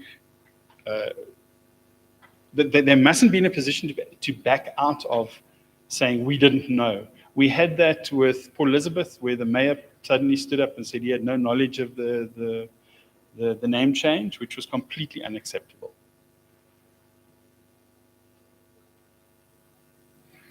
Right, so the PGMC process, this is the next step. The PGNC should ensure that consultation at local level was conducted properly, including the submission of meeting minutes and attendance registers. So the PGNC is responsible to make sure that consultation was done responsibly and correctly. Where it isn't felt that enough or sufficient consultation was done, the PGNC, sorry about my language today, I'm getting tongue-tied. The PGNC should consult the affected and interested parties. The idea behind that is that the PGNC could bring those parties together. We've had many instances where the local town council stonewalls applicants. It is unfortunate, but it is a reality of what we deal with. The PGNC should be in a position to at least mediate something along those lines. Again, don't look at the word objections. Concerns needs to be dealt with at PGNC level. One interesting thing which isn't in the SOP, and we have currently on our schedule for tomorrow, is what do you do in the case where you have one feature but two applications with two different names for the same feature? That is a very interesting dilemma.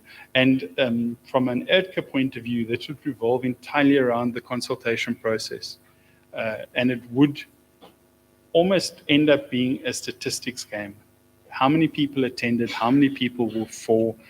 Is the motivation, is one more compelling than the other? It's going to be interesting to see how this particular discussion pans out tomorrow in this case. And then finally, on the PGNC process, we require 4 weeks before the date of the SAGNC meeting. And I get a lot of pushback with that because I'm normally the first port of call where these applications land. And the reason for 4 weeks is it comes to the Secretariat. The Secretariat does a brief check for normal compliance of both pages of the application form there. Our attendance registers, there is a letter from the family there. All this information the Secretariat does. Then it hands over the application form to me, which I do the spatial side of things, and a brief second check on the actual information. Now, the reason we need 4 weeks is we have an ERDCA meeting 2 weeks prior to the main meeting, which is happening now. And we need time for the Secretariat to get back to the PGNC if there are obvious missing documents. For instance, a letter from the family. We need that lead time so that we don't unnecessarily send applications back. We can augment them before the EDCA meeting. Once the EDCA meeting happens, if the committee finds any glaring errors, omissions, or possible the need for additional motivation, we will then get back to the PGNC in order to get back to the applicant to see if we can garner that information before the SAGNC meeting. That is normally a point of last resort for us. We would hope by the time it got to EDCA, all of the kinks had been worked out already. What we do guard against is rush submissions. We don't want to see that. We don't have time to go through submissions. Just to give you an idea, for an average submission, just to do the coordinate side of things is about an hour to 2 hours, provided the information is great. Now, if somebody submits 30 names with 30 sets of coordinates, that's 60 hours of work, which is not possible to do in a 2-week time. I'm not even talking about going through all the research and all the rest of the information which the EDCA members need to do. So it's a lot of information that needs to be evaluated, and it does take time. Every bit of information submitted gets read. It's not a glossing over process. It's an absolute interrogation of what gets submitted. Right. I think I've said most of this already. This is what the Secretariat is responsible for. They basically coordinate the process. They check that what's been delivered is correct. They get back to the PGNC if there are any issues. But yeah, the Secretariat is the driving force administrator in this process. We, as the EDCA committee, will look at what gets given to us by the Secretariat. Right, I think I've gone through this as well. The one thing I didn't go through is one of the checks we do is for duplication of names. Now, in some instances, the name that always comes to mind is Komkulu. It's peppered throughout most of the Eastern Cape. There's 60 plus instances of it. So what we do is we have a look within a 20-kilometer radius of the name. And that's incidentally also how the Louis Trichardt Mercado story unfolded, is the name application from Louis Trichardt wanted to change to Mercado, and what came out in the wash is that there was a small settlement within a 20-kilometer radius south of Mercado, south of Louis Trichardt, that was already called Mercado. So it's that kind of backwards and forwards. The reason for this is it all revolves around emergency services. If you phone in and you have a problem and you say, come to Mercado, the emergency services need to know that there's a singular version of that area within at least their range. That's the practical side of things.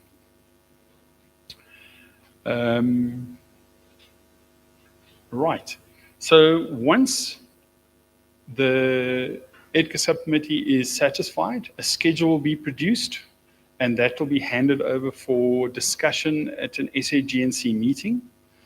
Should the SAGNC councillors be happy with what is presented over there, then the SAGNC as a whole will make a recommendation to the Minister for approval. The last, number 7, is not currently in the official SOP, but it was looked at a late 2024 meeting to include, and that is that the SAGNC Secretariat will inform all stakeholders of the name change. We felt that that was important to be able to get a letter on a letterhead going out to, in this case, let's say SANRAL, my organization, National Geospatial Information, that we have an official line in the sand from which we can build. What we've heard many times is we didn't see the Gazette. And in all fairness, SANRAL's not going to be scouring gazettes on their own, which is why we felt that this was important. The other item was the Secretariat should follow up after a predetermined time to evaluate implementation. We're aware that things revolve around budgets. We're aware that if we gazette a name this month, it might only be implemented in the next financial year. We're aware of these things. But in some instances, names have not been addressed 15 years down the line. That is unacceptable. And then, of course, the report back to the SAGNC on a quarterly basis to give us some indication of what's been done and what still needs to be done. Right, that's the end of my presentation. Do you have any questions on the standard operating procedure? Just trying to find Mr. Martin. Are you stretching or you're asking questions? Very desperate with Gauteng. Do you have a mic? Sabani? Have you run off? Where's our mic? Ah, here you go.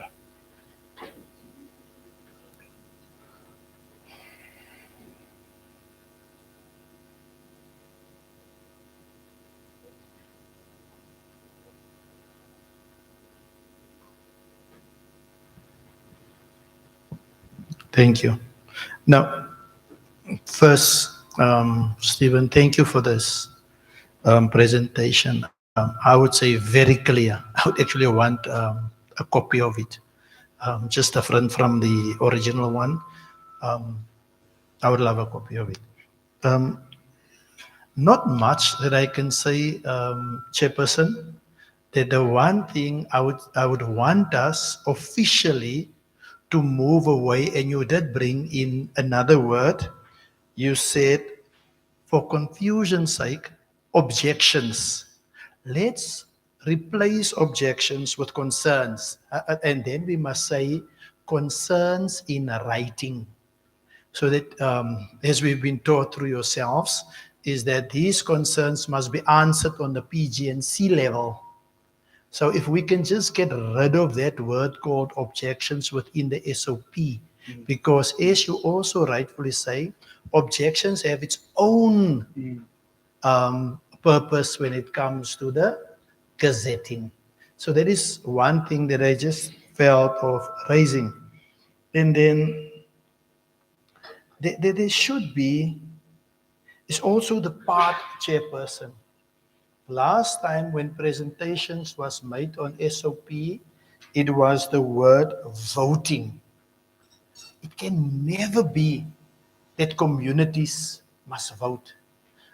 As I've heard and learned over time, the original meaning of voting was more for the SAGNC council. If needs be, the council must vote, not communities must vote. And I think that correction also should be looked at, is that when it comes to voting, communities don't vote, because if we down there, we write voting and we send it to you, actually a decision has already been made. You did say previously, if there's two names or differences, rather record the outcome of the meeting, whether it's differences or not, but a decision can't be taken there because of voting. So that is one of the things that I just wanted to say. The application to be considered are those received through the PGNCs. I want to emphasize this one. The application to be considered are those received through PGNCs. Now, there's no water for me to drink. There is actually a bottle nearby. You see, I'm a realist. There is PGNCs that receive applications. They literally do nothing about it. And I want to be challenged on that for that matter. So the point I'm trying to make is that somewhere stroke next to that PGNCs through PGNCs must be written. I might call it differently. Judge is here to help me again. Judge Rihanna. Is that part where I would say page 10. Then your document would say section X. Zvani? Upi? So that needs to be crossed next to say If you don't get assistance from PGNCs where it should come from, there is your right as this applicant to take it to Caesar and ask for help from SAGNC, and SAGNC is supposed to send an expert researcher to go and assist down there. So that is the other one. Then I just wanted to also raise this, and objections need to be changed as not to be confused with objections. Yes, I've raised that one. Voting as agency council. I don't know where, Stephen, in this SOP are we going to put this question of the minister. You see, this exercise become a waste of time when the minister can take a whole year and do nothing for whatever reasons he have. You understand? So the point I'm trying to make is somewhere it should be said, whether it's from the act or from where that the minister have so many days to apply his mind after he have sent it back to the council, if he have questions or not. You understand? Otherwise, you'll sit here and put names in front of the minister, and for whatever reasons, you will never get an outcome on these things. Thank you, Chairperson. Thank you, Mr. Martin. I agree with you regarding the minister. I believe that should be dealt with, and I think it is, Rihanna, if you can help me, it is in the Act where it gives them the minister X amount of time to look at it, or we didn't include that. We didn't include that.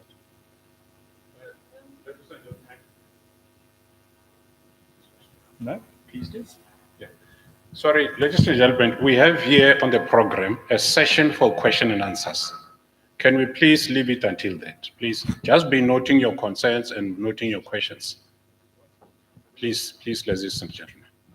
Thank you. My apologies, Chair. I didn't read that far ahead, obviously.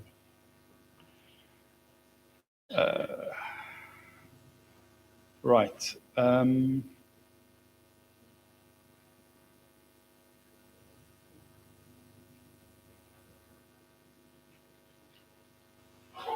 Okay. I'm afraid we're going to play different musical chairs at the moment.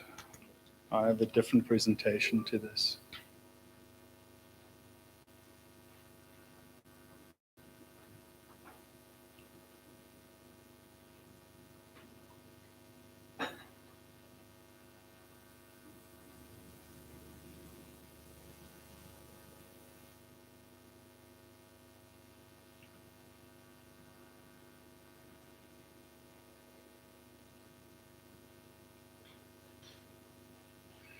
Right. The application form, I'm hoping everybody has seen it. I'm hoping everybody's gone through it because I'm going to go through this relatively quickly. It is fairly straightforward. The big thing to remember is the application form is a summary and administrative record of the application pack. It is not a standalone document. No applicant must ever think they're going to hand in 2 pages and expect it to be taken seriously. It has to be substantiated by documented, logical, properly formatted and set out research. Why do I say that? Because when the pack gets to the IDCA subcommittee, it is incredibly difficult to find the letter from the family, for argument's sake, if it isn't part of an index. It takes a lot of time. We're only up here for 1 or 2 days for every IDCA meeting, and if we have to spend the majority of our time tracing down sections of information, it becomes very counterproductive. So that is something that we would like the PGNCs to be very cognizant of. Right, so first of all, one form per proposed feature. In the past, we've had instances where the applicant said, we want to change the name of the town, the name of the post office, and the name of the railway station. And it was accepted at the point. The reason we're no longer accepting that is we're working towards a digital environment where each feature has a coordinate, each feature can be referenced. It's very, very difficult to do that if you don't have a separate application, because one of the knock-on effects is that application is going to be linked to that entry in the SAGNS database, which Mr. Talker will give you a little bit more information about just now. Right, so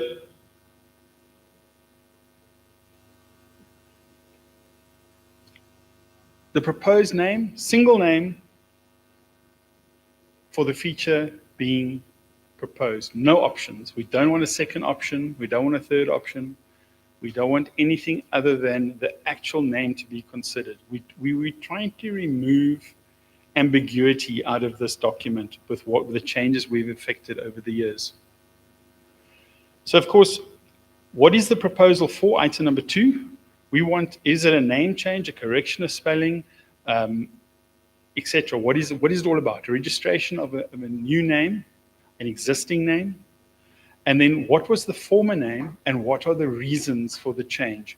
Keep in mind that this form is a summary of your application. So in your application document, your portfolio of evidence, you can have 5 paragraphs explaining why this was the old name, this is the new name, you want to change it, these are the reasons. You can put it all there in great detail, that's great.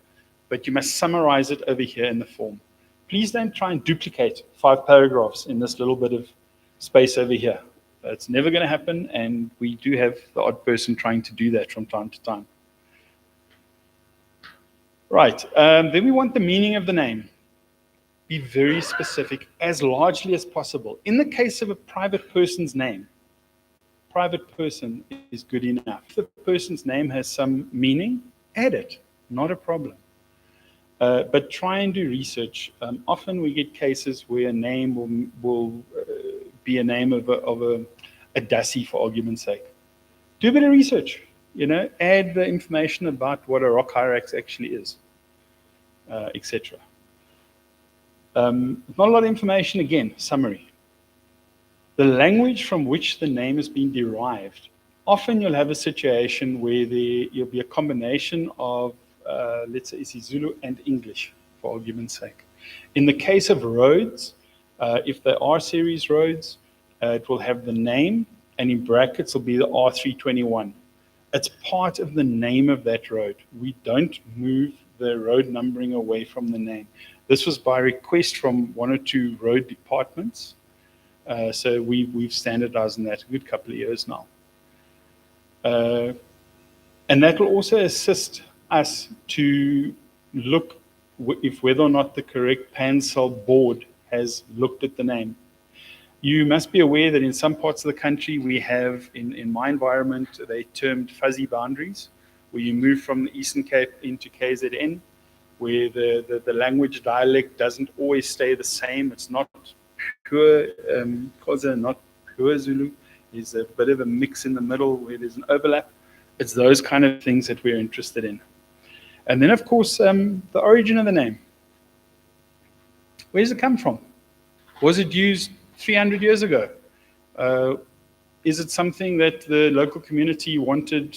They had a meeting 6 months ago and they decided on this is the new name. Tell us the origin. Tell us why it was selected and motivation for why it was selected. I have done this briefly.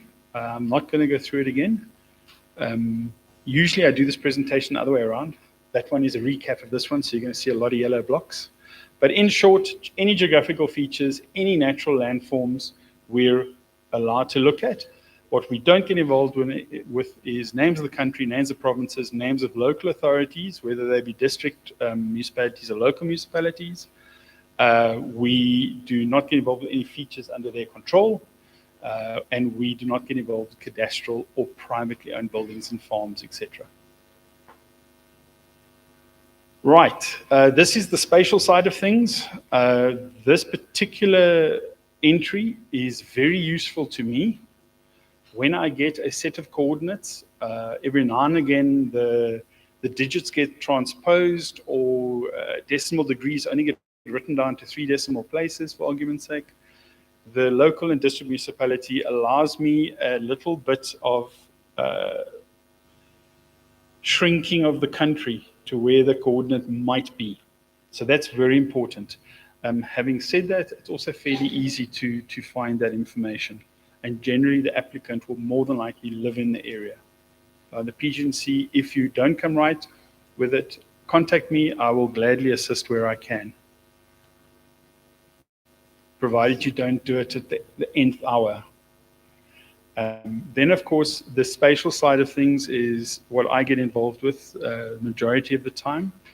I do have to thank the PGNCs for putting in a lot of effort into getting the coordinates right. In the last sort of 2 years, we've had very few instances where the coordinates have been completely wrong. What we require is a point-to-point description as though you were inviting somebody over for dinner at your place. So find a landmark, say you go down the main road, becomes the R21, you drive for 10 kilometers, you turn right at this turn off, etc., etc. And in front of you, you see the hill. That's all we want. That is more for my benefit than anybody else's. It's just that I can have a look at the coordinates that are provided, do that exercise and see if we come out more or less at the same place. And then just to talk about coordinates very briefly, for most features that we look at, things like towns, suburbs, human settlements, we only require one coordinate dead center in the coordinate, in the area. One thing I would request is if you are on the ground and you have the local informant with you, is especially in a case, what we're finding is more and more, where 2 settlements started out far apart, and as time goes on, they tend to start merging. What we would encourage is to get an indication of where they actually separate. I'm being a little bit greedy over there. I'm a map maker. I want to get the maps correct, so we require that information. The other thing I want to say about coordinates is any linear feature coordinate. So that means anything that's a road, anything that's a river, anything that's a mountain range that is long, we require an indication of the extent of that road. In most cases, an endpoint if it is logical. We just had, I forget the road's name. Which one did we just change up here recently? Thank you. Where did that come from? Yeah, William Nichols. That was an interesting one because half of that was under local jurisdiction and half of that was under provincial jurisdiction. So the local authority sorted out the renaming at local authority level, and we got involved with the remainder of the road that was under our jurisdiction. So it's those kind of things you need to be cognizant of. You can't just start and include the beginning of the local authority linear feature and end on ours. That will cause havoc. Same for the rivers. And incidentally, what we've been finding in KZN, for argument's sake, is when the local chieftain has identified a section of a river, they haven't necessarily identified the entire length of the river that is currently have whatever name. And they are looking at registering a section of a river, which is highly possible, and it has been done. Again, we're looking for an indication of where the river begins and the section that that particular application deals with, where it begins, where it ends, that we can make the adjustments accordingly. Okay, so what else can help you over here? Google Earth is your friend. If you haven't used it before, I highly recommend it. I'll probably 90% confidence everybody in this room has at least looked at where they live and probably where they went to school. That seems to be the flavor of the day with people when they use Google Earth for the first time. Google Earth will give you coordinates. It will allow you to actually draw polygons. You can use it as a very rudimentary map-making tool for this kind of things. And then lastly, the actual idea of latitude and longitude. We accept decimal degrees and degrees, minutes, and seconds. we don't accept decimal minutes. And I know it sounds strange. If you've never come across it, you're the better for it. But some of these devices that you go running with, for some reason, give you decimal minutes. Right, that's the spatial side of things sorted out. Number 7 is an interesting one. And the question is, how long has the name been in use for the specific feature? So in the case of a hill that was called something 200 years ago, then it'll be long-standing, 50 years or more, because the inhabitants that are around the hill will still call it that. That is what it means. However, in the case of William Nichols and Winnie Mandela Drive change, that name would have been new because it wasn't used for that section of road, even though the person's name we're using has been around for a long time.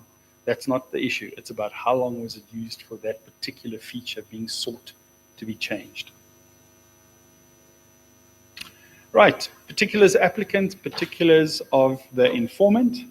Very important information. Should we need to contact the person for any quick information, for instance, the letter from the family, the secretariat needs to be in a position to contact the people directly if need be.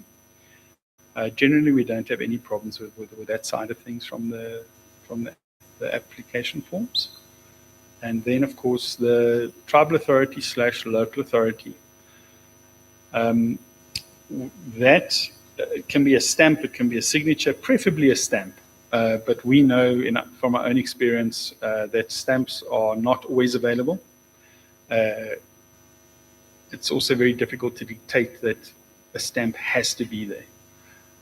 Basically, it needs to be a traditional authority or a local council that are in the area of the feature being looked at. In the case of an area that straddles 2 jurisdictions, let's say between Gauteng and Northwest, it's a long feature, road, whatever, river, then it gets a bit more complicated. Then the adjacent PG&C needs to get involved as well. And it might involve more backwards and forwards liaison, and it will definitely involve a higher degree of consultation. So just keep that in mind. Acknowledgement by the PG&C. So that, again, not all PG&Cs have stamps. If they don't have a stamp, they need to date it and sign it. And that is acknowledgement that they have received the application. Again, this forms part of a track record of this application process. What will happen is once this application has been received, being gone through by the PG&C, ratified, possibly backwards and forwards with the applicant, then this, along with the bundle, will be sent on to the secretariat. Ideally, and Mr. Talker is going to highlight this just now, ideally this would also be put into the South African Geographical Names System, the SAGNS, not to be confused with the SAGNC. So, in which case, it's a tracking system is probably the most valuable thing in that SAGNS at the moment. Thank you. Incidentally, thank you. Incidentally, if any of the PG&Cs don't have my details, those are my details. Just please note that the A is out of my email address. My department was very clever and just ditched agriculture and made it very difficult for everybody else that has my existing email address to understand what's actually changed in it. That's my cell phone number if you need to WhatsApp me. If you do WhatsApp me, please just tell me who you are. Don't go hi. I have no idea. If you need me to assist, sorry, I'm banging my own drum over here. If you need me to assist with anything spatial, you need to give me a lead time. This is not my permanent job. I run a division that needs my attention. So give me a lead time. Don't expect anything under 2 weeks. Just keep that in mind. Thank you. You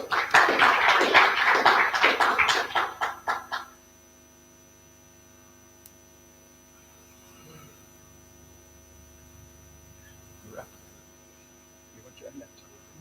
Give Saboni your laptop. Give this nice laptop, pal.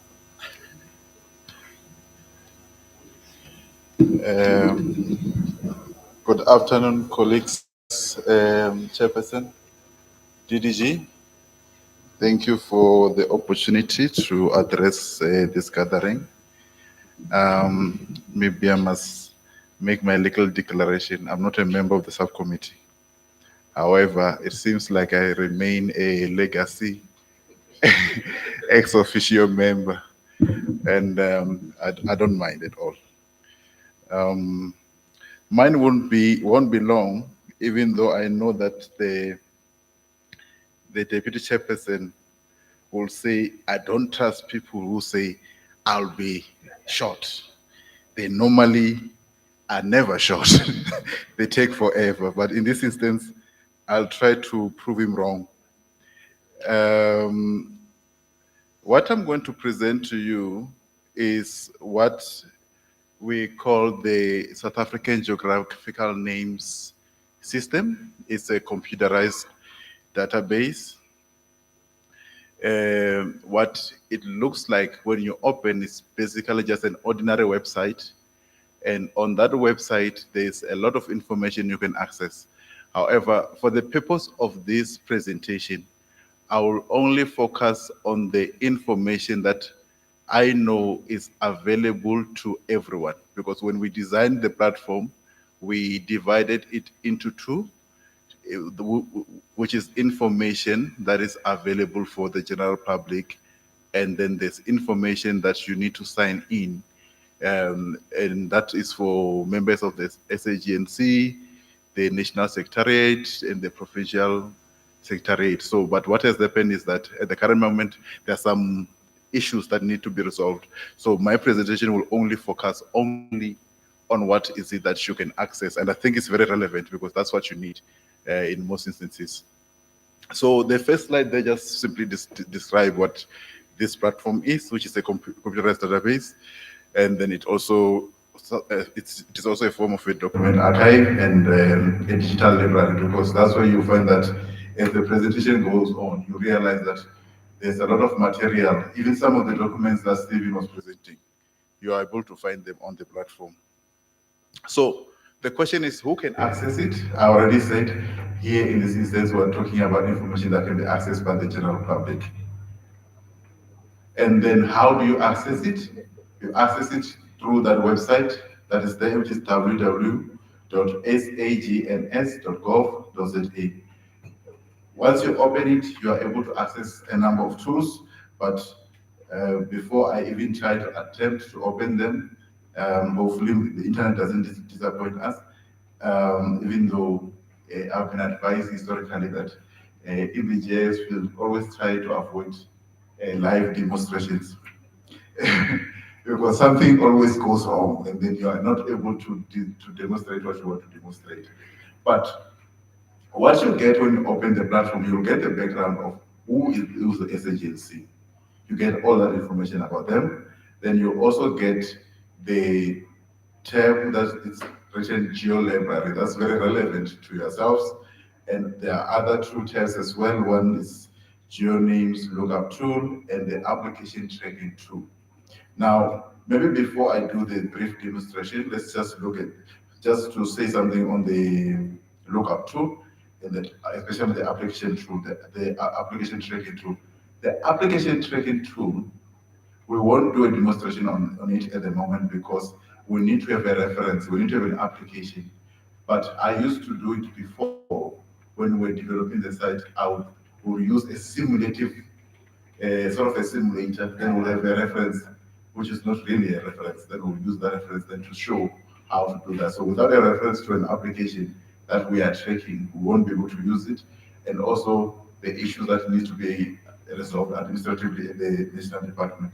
So let me just quickly just open that for you and hope that everything, I'm not sure if it's, you are seeing my screen.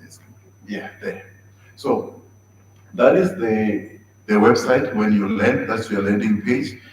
Like I said, you have it simply tells you a lot of things. You can see that it's geographical names. You can see the number of applications that are there on the system. You can see the home tab. I won't go into that. The about us, I won't go into that in the interest of time. It's just telling us who is the SAGNC. But the one that I spoke about is this one of the GeoLibrary. The GeoLibrary, what are you going to find in there? You find government gazettes. You find those would have been those which, that were uploaded, and then you're going to find also some very critical documentation, one of them being the handbook. Now, you are able to download these documents. All right, so you'll be able to download the handbook by just clicking there where it says document download, and then you have the handbook to yourself. Then you can go through that handbook and be able to apply those principles of the SAGNC in your space. And then you're also going to find the act is also there, and then even the application form that Stephen was presenting, you can see there, it is there in two formats. It's there in PDF, it's also there in Word format. So for those who don't mind writing, you can download your PDF and you write your details. And then those ones who are a bit lazy like myself will always type in those details on the word format and then make a submission. So this is the platform, colleagues, that you can access this critical information. Of course, there's application to GeoNames lookup tool, wherein you can go and search for names that you want or you're interested in.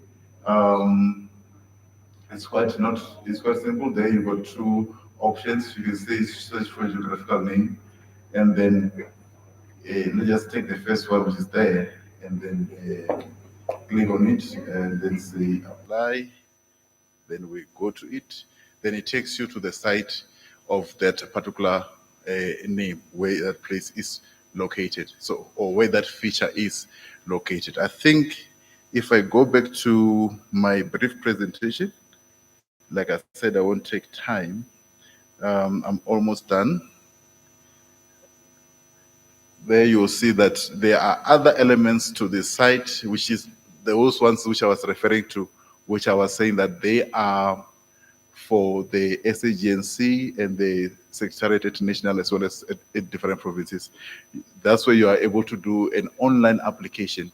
So when we receive an application, let's say from local government or from LGNCs, when we want to send it to Sestuli, we are able to put it online, and it also assists with some of the elements that Stephen was referring to, especially the issue of coordinates and mapping. When we are using this particular platform to do that, we are able to search the place and just point on it. When you point on it, it gives you the coordinates in the correct format that Stephen was referring to.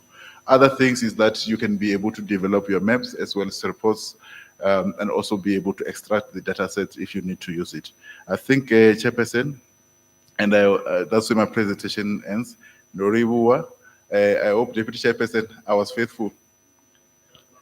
Okay.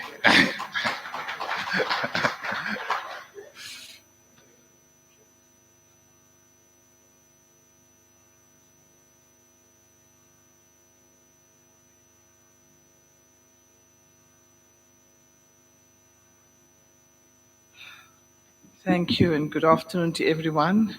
I'm not even going to say how brief I'm going to be. I will keep it as less technical as possible for everyone.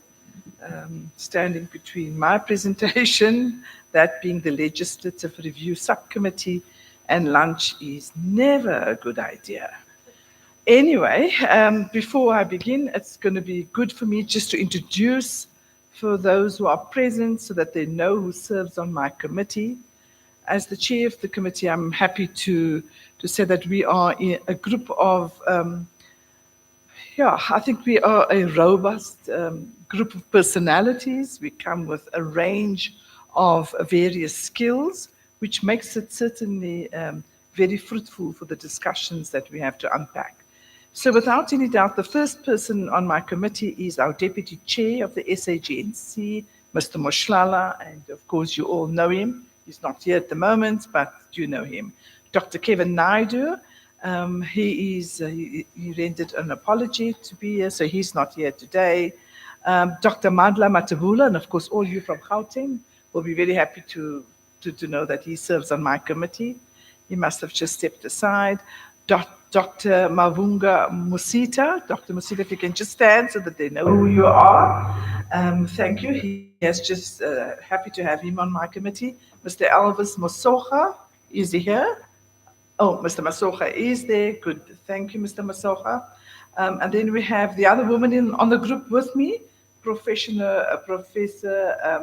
Shlongwa. Professor Shlongwa has also just stepped out, but she's definitely here. She's seated right in front.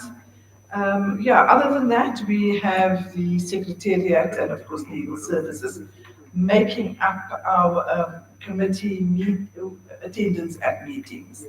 So our mandate broadly also comes obviously from the Act. We are a subcommittee, and our role is really to analyze the current legal frameworks, the governing geographical names, including, of course, the Act. And of course, by now you should all know that the Act is under construction and that it has gone out for public consultations, and that something like 7,000 comments have been received. So we look at the regulations, we look at consultation policies, handbooks, the SOPs, anything that requires a compliance is essentially that which we need to have a look at. So although we do not sit and look at the names proposed by ERTCA, it is expected that each of our members would go through it very vigorously to ensure that every box is ticked as an oversight over ERTCA. Similarly, we would look at the charters, which is something new. It only happened in our previous, probably perhaps the second last year of the previous term of council. Policies were introduced, charters were introduced, and that too, all committees will have to submit them to us so that we can just ensure that all charters and policies are aligned and that it can stand what we call constitutional muster.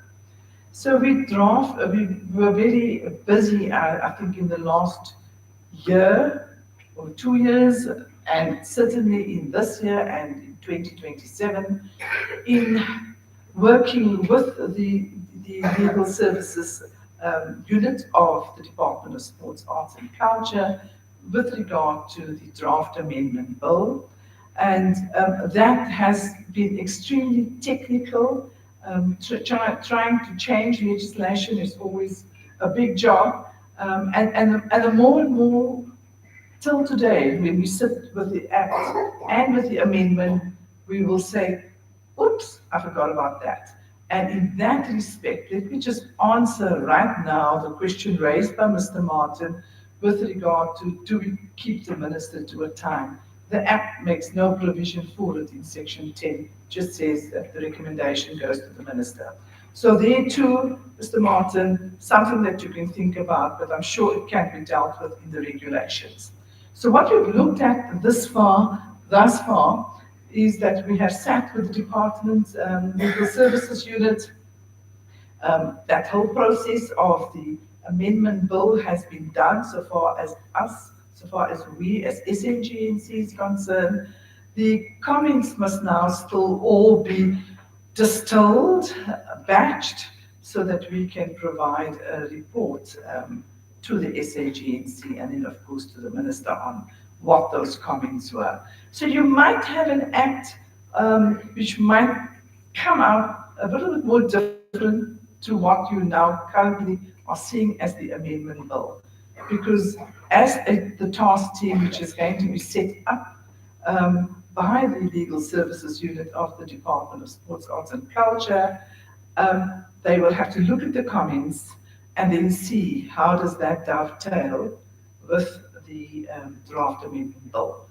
Not forgetting that this bill still needs to go through more processes. It must still get to the state law advisor who needs to look at it even before we get to cabinet. So there's a lot of work, a lot of technical work that goes into that draft amendment bill. Easier, I always say, to repeal the act than to try and make renovations like one does at one's home. So that's where we are in relation to the act, the amendment bill at this stage.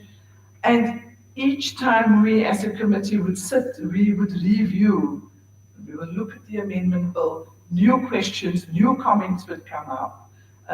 And of course, until and when Parliament passes that legislation, there's still going to be opportunity to make further submissions regarding any changes that we might not have envisaged, but we wanted to get the draft going. So the regulations, and again, perhaps that is where Mr. Martin was hitting at. The regulations in the Act is lean. In fact, it doesn't say much. And that will take up a lot of this committee's work, I would say, from September into possibly November. The regulations won't take as long as what the draft amendment bill has taken, but that is where one can refine the how-tos and the whens, and often one leaves that to the minister to prescribe certain conditions to just flesh out what the regulation should be. So we also look at other compliance laws such as PAYA with a J and PAYA with an I in it. And of course, we are always guided by the Constitution of the Republic of South Africa. We meet quite, I think it's every 2 months that we meet. I think that's it. I really think it's too little time to meet, especially in terms of the work that this committee is currently seized with. Other than that, that is what we do. If any of you are interested to know more, please feel free to just meet with any one of us during the lunch break to ask us any questions of a legal nature in relation to our subcommittee work. That is basically it from me. I think Chair's also stepped up. Don't tell me he's gone to have his lunch. Yeah, just to end off, in short, it is really the legislative reviews subcommittee's mandate to advise and support the SAGNC in reviewing and strengthening the legal and policy frameworks governing the renaming of geographical features in South Africa. So ultimately, if anything is going to go wrong, it is actually our committee that's going to bear the brunt of saying, how did you allow this to go through without you having checked for compliance? Thank you very much.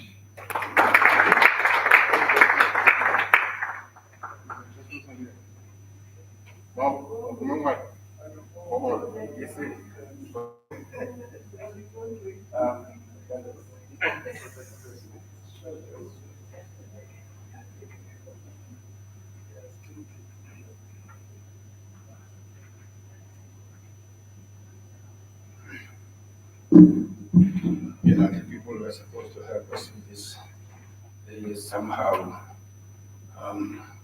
disappeared.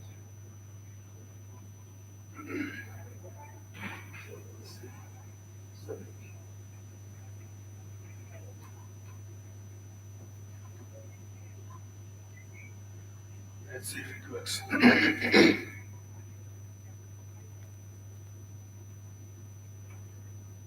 It doesn't work.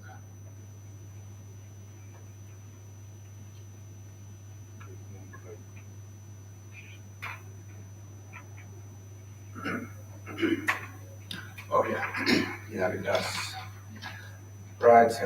Good afternoon, members.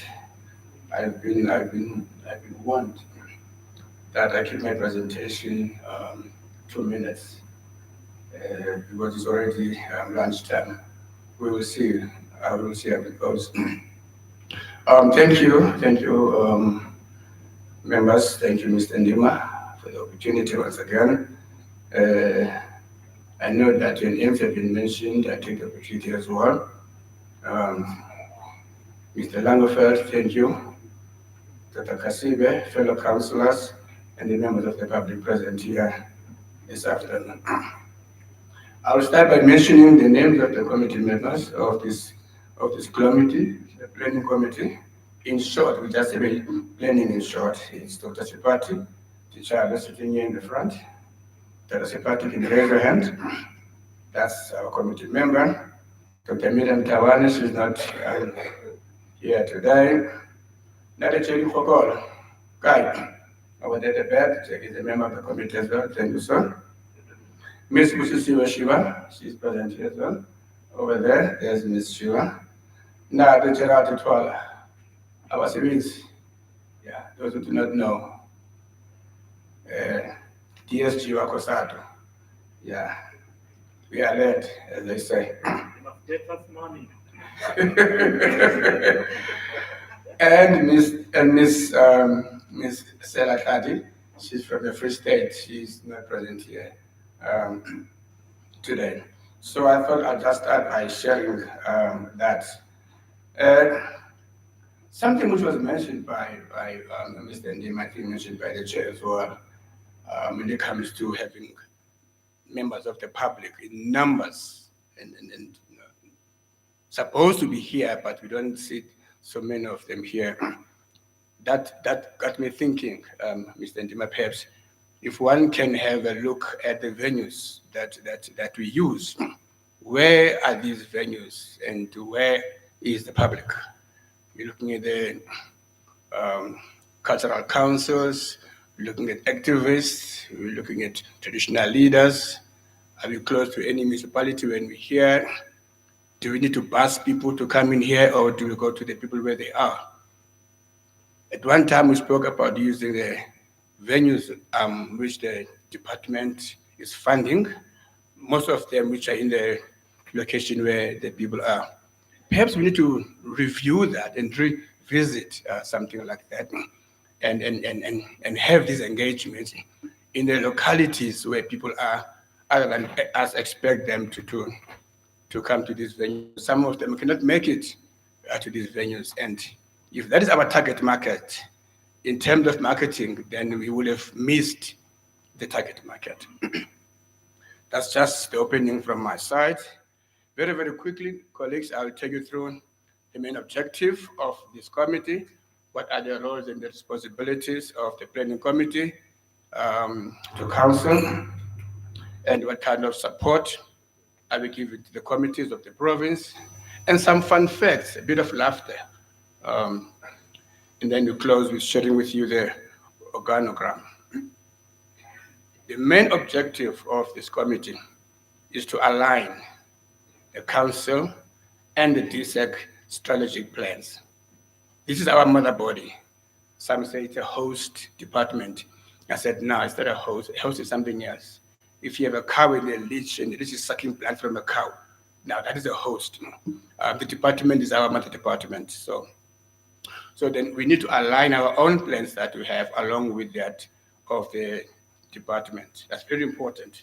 That's what we do. We align the plans. And secondly, we support the committees by conducting performance reviews, and we also facilitate or co-induction training.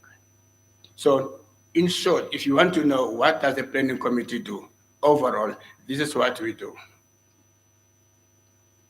In terms of the roles, we, as I've mentioned, assist council with the drafting of the annual report, and this is in the Act 118 of 1998. We facilitate the development of the council charter. The charter basically is what guides what we do, so that we don't stray away from what we do.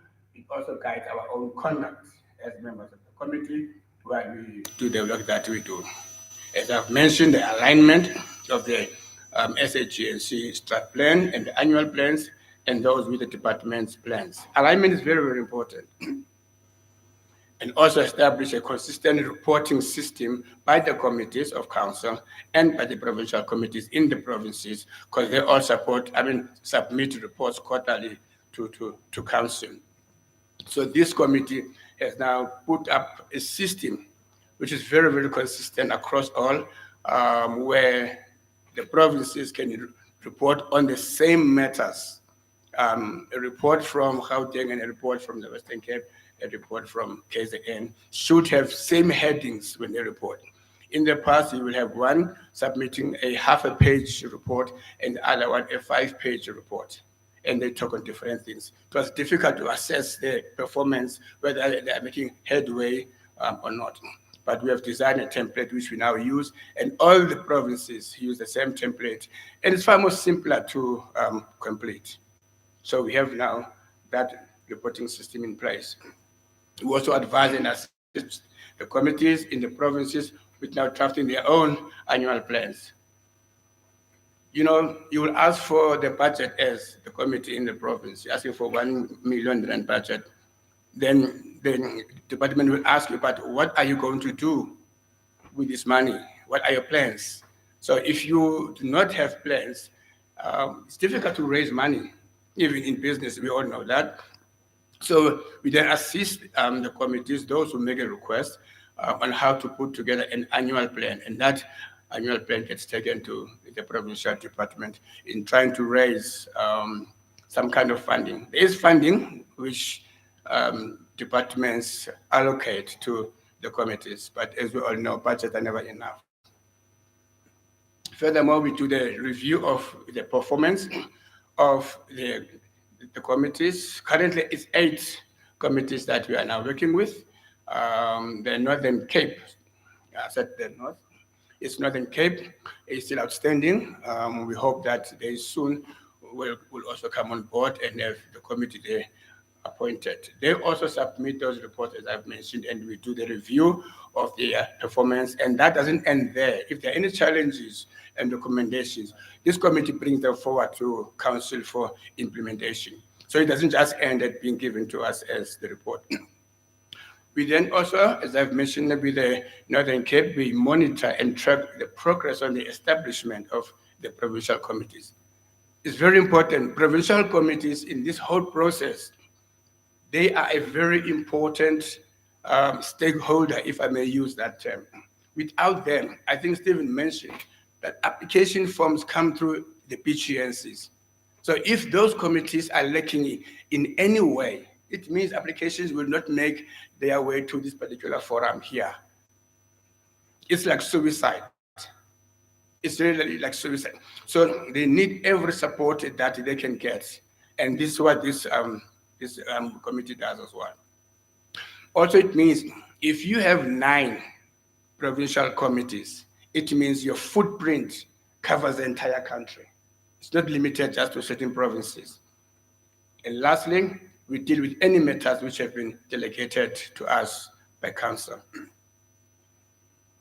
What kind of support do we offer or do we give to the PGNC's Provincial Geographical Names Council? It's a mouthful.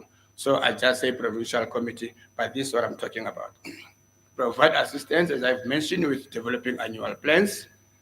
We then, with that plans, propose a funding framework for the provincial committees. And then we co-facilitate induction training, especially for the new provincial committee members. This we do with other subcommittees chairs as well. And that covers the legislative mandate, which Mary Hanna mentioned earlier on, the named application process, which Stephen also touched on, and the reporting to council, which my committee deals with. Sorry. Furthermore, we assist council, like now today, we assist council during provincial capacity building, which is what I'm doing basically now, and public awareness. Also, we advise council on any challenges which the provincial committees are dealing with, and this we do as part of capacity building. We advise provincial departments on how to support the provincial committees in order to deliver on their mandate. And we pick this up, number one, when we do the training, which we do once a year for all the PGNCs in Pretoria, we pick up those challenges, and furthermore, when they submit reports quarterly, they also highlight the challenges that they are dealing with. So that's why we pick up those as well. Just some fun facts for those who may not know. Transformation in the naming geographical features is to redress the past imbalances and restore dignity of South Africans. Mr. Ndima, I think, explained this at length to those people who really think that the money can be used elsewhere, building of houses, potholes, etc. This is to redress the past imbalances and restore dignity of South Africans. I say this because we've got members of the public here. I would like when they leave this venue, they know what is the overall objective of changing names is to redress the past imbalances and to restore the dignity of South Africans. Another fun fact which was mentioned by one of the speakers before me, that South Africa is recognized as the leading nation in the Global South, and now in Africa by the United Nations. I think the word used here was that we are not in isolation. But the fact that we are living in Africa now, and not just in the Global South, shows the strides which this council, supported by the department, have gone to achieve names changes. Despite all the challenges being taken to court, etc., objections, the appeals and the court processes, despite all of that, we still made strides to the extent that we compete with countries, Australia, Canada, and others, who have sufficient funding, and yet here in the Global South, we still lead this process. And I think they would like us to assist the countries in Africa as well, those who are lagging behind. And last, in my fun fact, today, if you did not know, 1,532 names have been approved and gazetted since the year 2000. The act was passed in 1998. I think Mr. Ndima went at length mentioning the role of the stakeholders like AXA and many others who are part of the process as stakeholders whose mandate is to implement once these names have been gazetted. Once you've gone through the processes of objections and appeals, etc., and you win your court cases, the name is official, the name has to be, the signage has to be changed, and then that's when you get your stakeholders involved to implement the names that have been changed. So, in short, 1,500 names. Not all of these names, sadly, not all of these names have been changed on the signage board. But that is something which we are working on together with the stakeholders who have a mandate to make these changes. As I conclude, I've got the organogram here just to show you what is the structure that governs the way we do our work. I'm not sure if it's clearly visible. On top, we've got the Minister, Minister Mackenzie, and then on the left-hand side, with the Deputy Minister, Ms. Mabe. On the right-hand side, we've got the Acting DG, Dr. Kumalo, and then below Dr. Kumalo, we've got our DDG, Babu Ndima, who was here earlier on.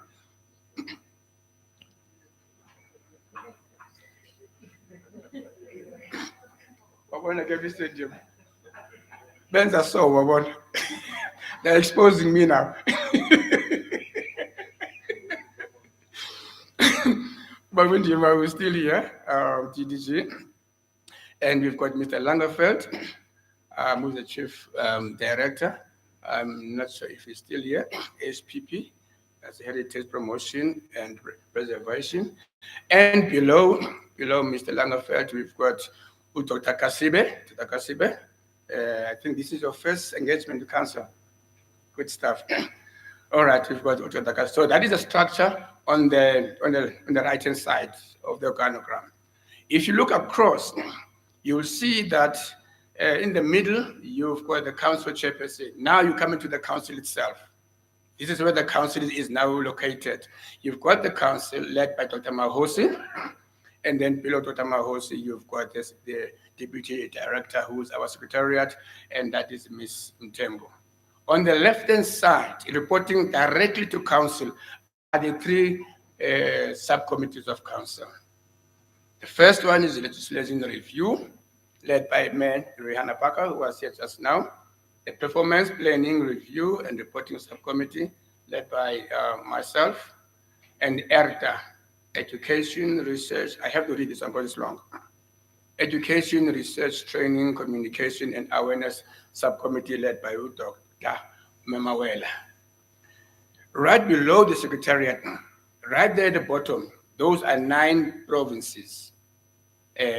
You can see in terms of the structure where they are. They all submit all their reports to the Secretariat, and that's exactly how they are listed there. Very briefly, we've got active committees in the provinces and not active. Northwest is active, they've got their committee in place. Limpopo, the Free State, the Western Cape, that's where I come from. Mpumalanga, but not the Northern Cape. Something which we need to sort out. The Eastern Cape, the Gauteng, and KwaZulu-Natal.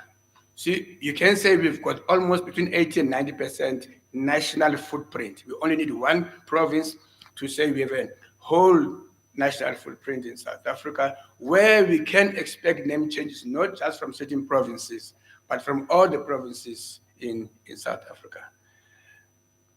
Ladies and gentlemen, I end my presentation there. Thank you ever so much.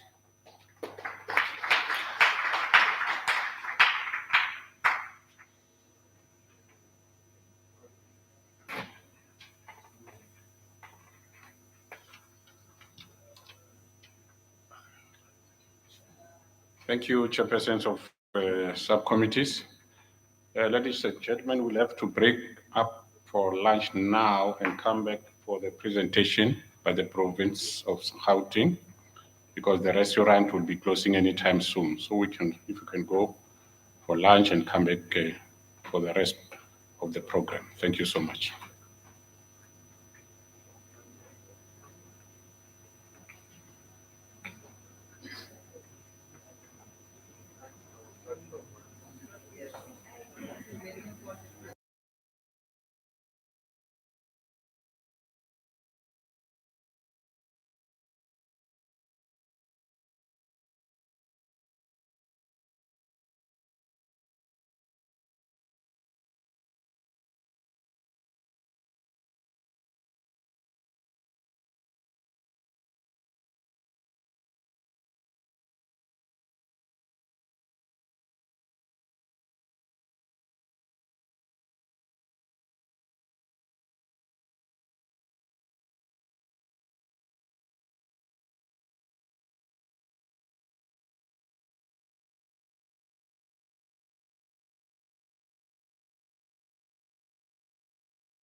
Inhlekani.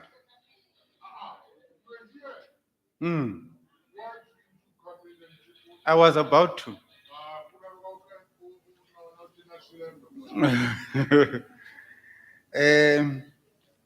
Nte Inhlekani. Minjani. Khohlo efamba naye. I'm going to quickly present on the. Yeah, okay. Hey, why isn't that so?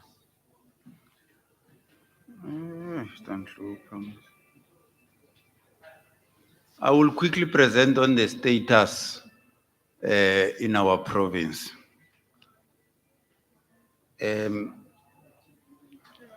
As I have been introduced, I'm the chairperson of the Gauteng Geographical Names Committee. And the deputy chairperson left just before lunch. That is Dr. Luta. She had a class. She's from Vet University. And other members who are here, I think maybe I can quickly introduce them. Marike Grieneng. Stand up, alsjeblieft.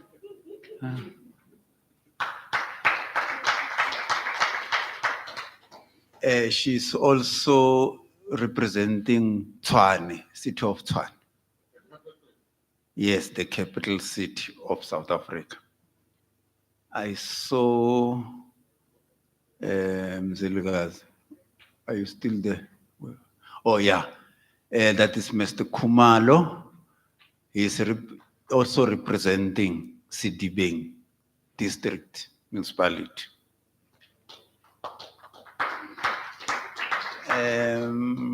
Mr. Mabala is a member, also attached to UNISA. So you can see our universities here are well involved in our committee. And then I saw Lorraine Shabango. She's somewhere there. She will stand up. I think she's the youngest in the committee.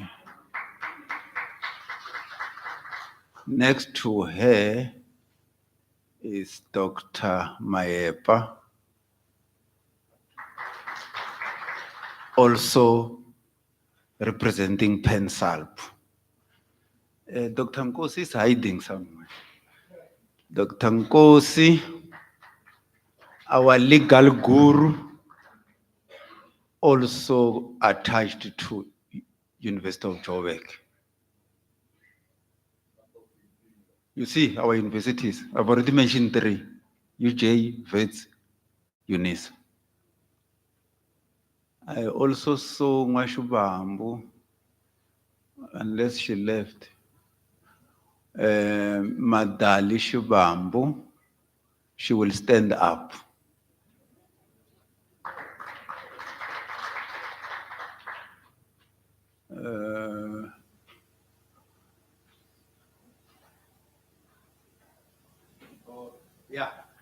Also, Mr. Vincent Mkhwanazi. Where is he now? Oh.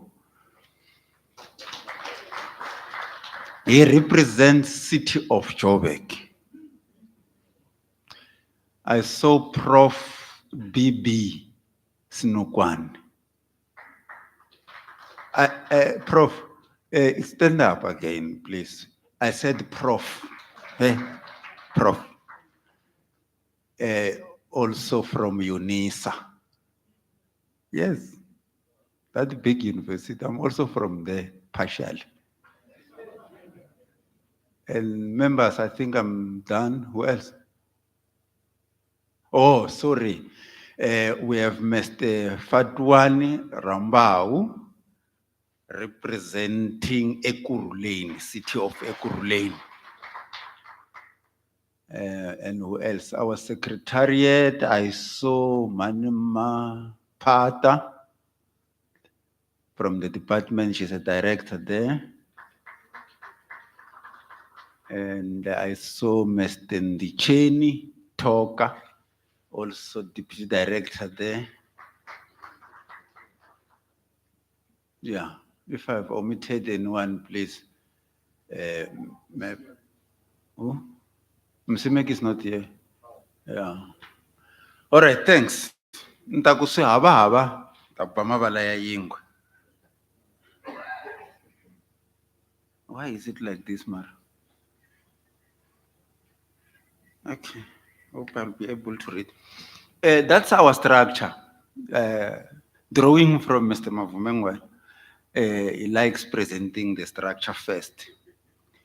So as the GGNC, we have two committees. This committee that is serving currently was appointed last year in August. 2 years back, 2023, in August. And we have got two committees. We have research subcommittee, also responsible for research and other stuff. The chairperson of this committee is Ms. Nomfundo Gumed. She's not with us here, she's abroad. She's representing us in South Africa, as South Africa there. And we have the advocacy subcommittee that is chaired by Mr. Mkhwanazi from the City of Joburg. Those are the members. You can see the name of the chairperson is highlighted there. Then there are others.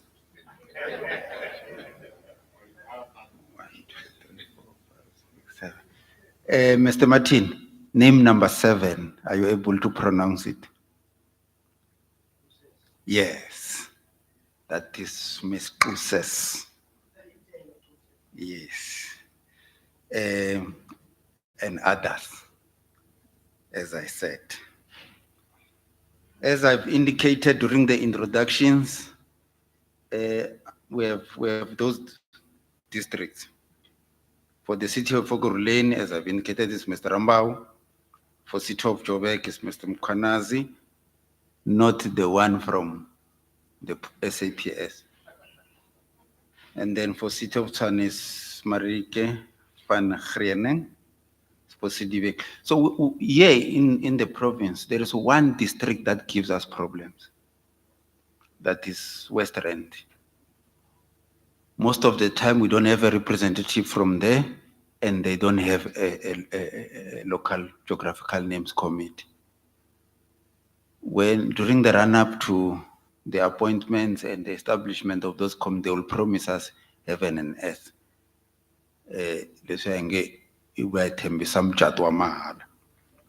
And nothing forthcoming. But we are trying our best to ensure that we pick up pieces there. Right. This committee that is serving now, so far, we have processed 12 names I thought you'd clap the hands there.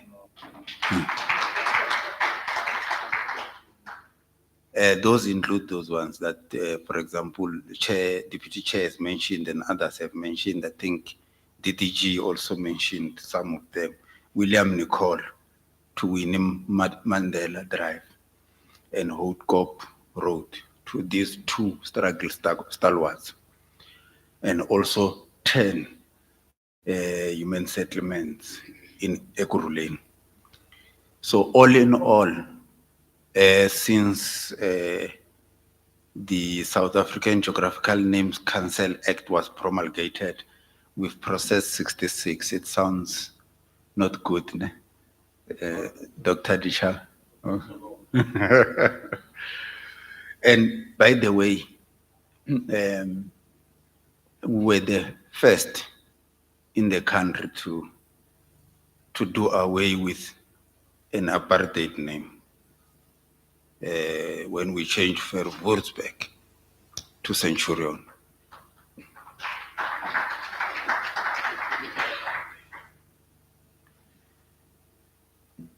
We have our challenges. That is mainly the delayed appointment of LGNCs.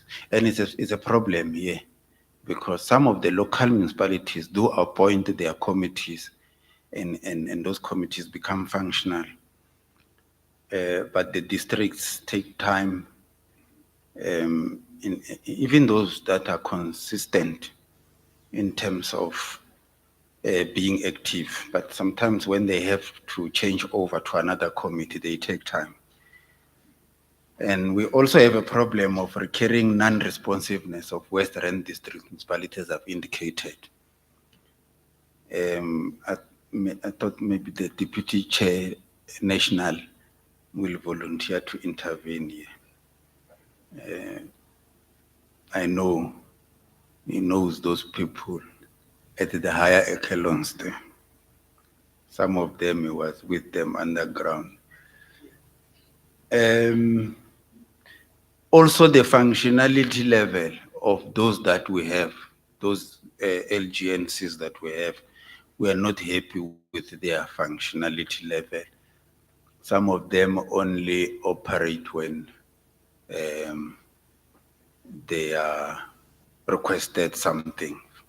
Otherwise, alone, they don't operate. But otherwise, at least we do have them. Also, budgetary constraints, we all know, especially the resources to support the LGNCs and public awareness programs. But we do organize them. At least we have an annual target. We meet those targets. Na cancer, Kanmamba.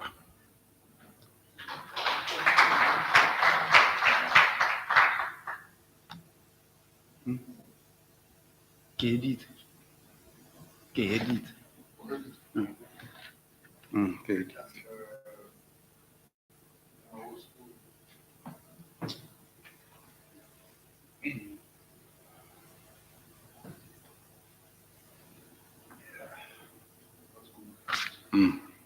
Court and Bonda.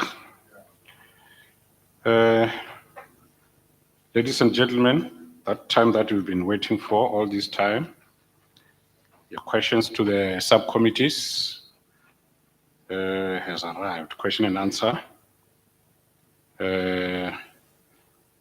Is your time now?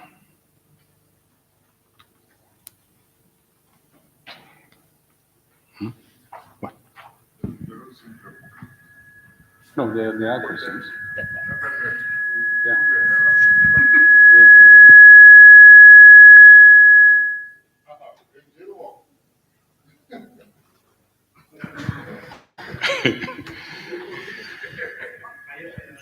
Yeah.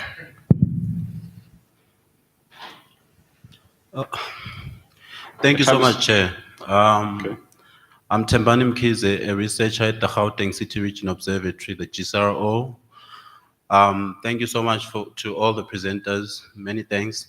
I have a question around dissemination of information, including archival information like reports of long ago. I'm asking I'm asking this question with archival information on the proposed renaming of the city of Tshwane back in 2003. I keep reading a lot of scholarship, especially white scholarship, and they keep making mention of this document called the city renaming, a city renaming report that the city of Tshwane produced, but it hired a city renaming task team, and a report was produced. And this report is bashed a lot by these white scholars whose work I've read because I'm working on renaming at the GSRO. That's one of my projects. So now, instead of taking their word for it, it would have been nice to have gotten that report. And I've reached out to so many officials from the city of Tshwane, and some of the people I know from the South African Geographical Names Council. But I still haven't gotten this report, and I think it's not available online. So like earlier on, there was talk around, public databases and information being readily available to the public. But there's some stuff that, researchers like myself are looking for but cannot find. And so my question is some of this information classified? Yeah, I don't know whether you understand what I'm asking. Is some of this information classified? Is the information available to the public selective, or ideally all information pertaining to name changing and naming proposals should be available to people like myself, academics, and the wider public? Thank you so much. Thank you. Mr. Toga, you think you can respond to that one? I think you said something about the library and what have you. Does it have that kind of provision? Thank you, Chairperson. I'll only maybe take a slice of it or a quarter, then the rest I'll read it back to you. The platform that we currently have doesn't have archival information yet. That was in the pipeline that it needs to be added, but it has not been done as yet.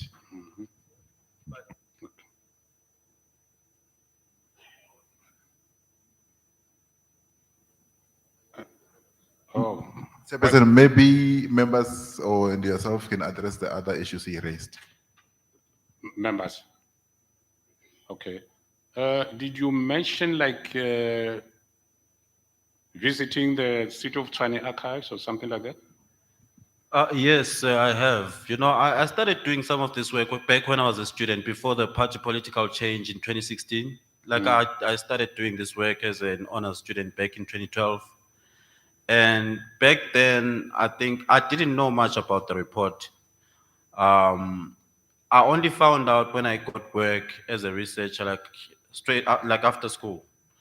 And since I found out about this report, I've been, just asking anyone I know, even, my people from province, from the Geographical Names Committee, Gauteng Geographical Names Committee. But some officials don't even know about the report, And it's so frustrating because now it makes it feel like the stuff that I'm reading from all these scholars that I've mentioned is not really true, So, so in the end, you are just confused about as to whether some of the stuff is true or they're making it all up. So I think it would be nice to have things such as those, archival information, because even at local level, council resolutions are not readily available. You have to talk to officials and ask for council resolutions. And I feel like that's what I'm going to do as someone who's studying again, like doing a PhD.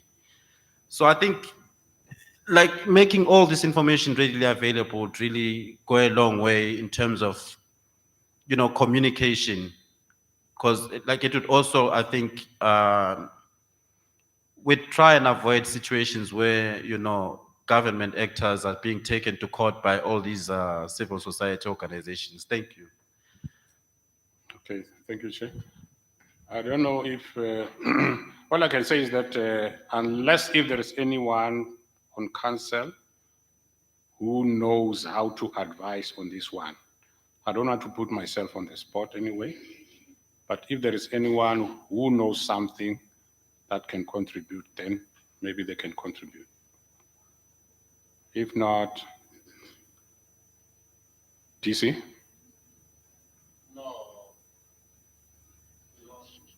Running the risk of getting myself in trouble. Mm. I've already agreed to a physical appointment with him. Okay. Primarily because in his inquiry, he uses words like readily available and so forth and so on, which might mean different things to different people. I.e., I know Tshwane has got a resolution tracking system. You can find the resolution taken at any point by council, and I would imagine that is readily available. So it's what am I saying? I'm saying his inquisition is not something that you can deal with in a minute, in a situation as ours. I've already agreed to a meeting with him. That's what I want to say. Okay. Thank you so much, DC. Any other hand? I think this one we've put to rest.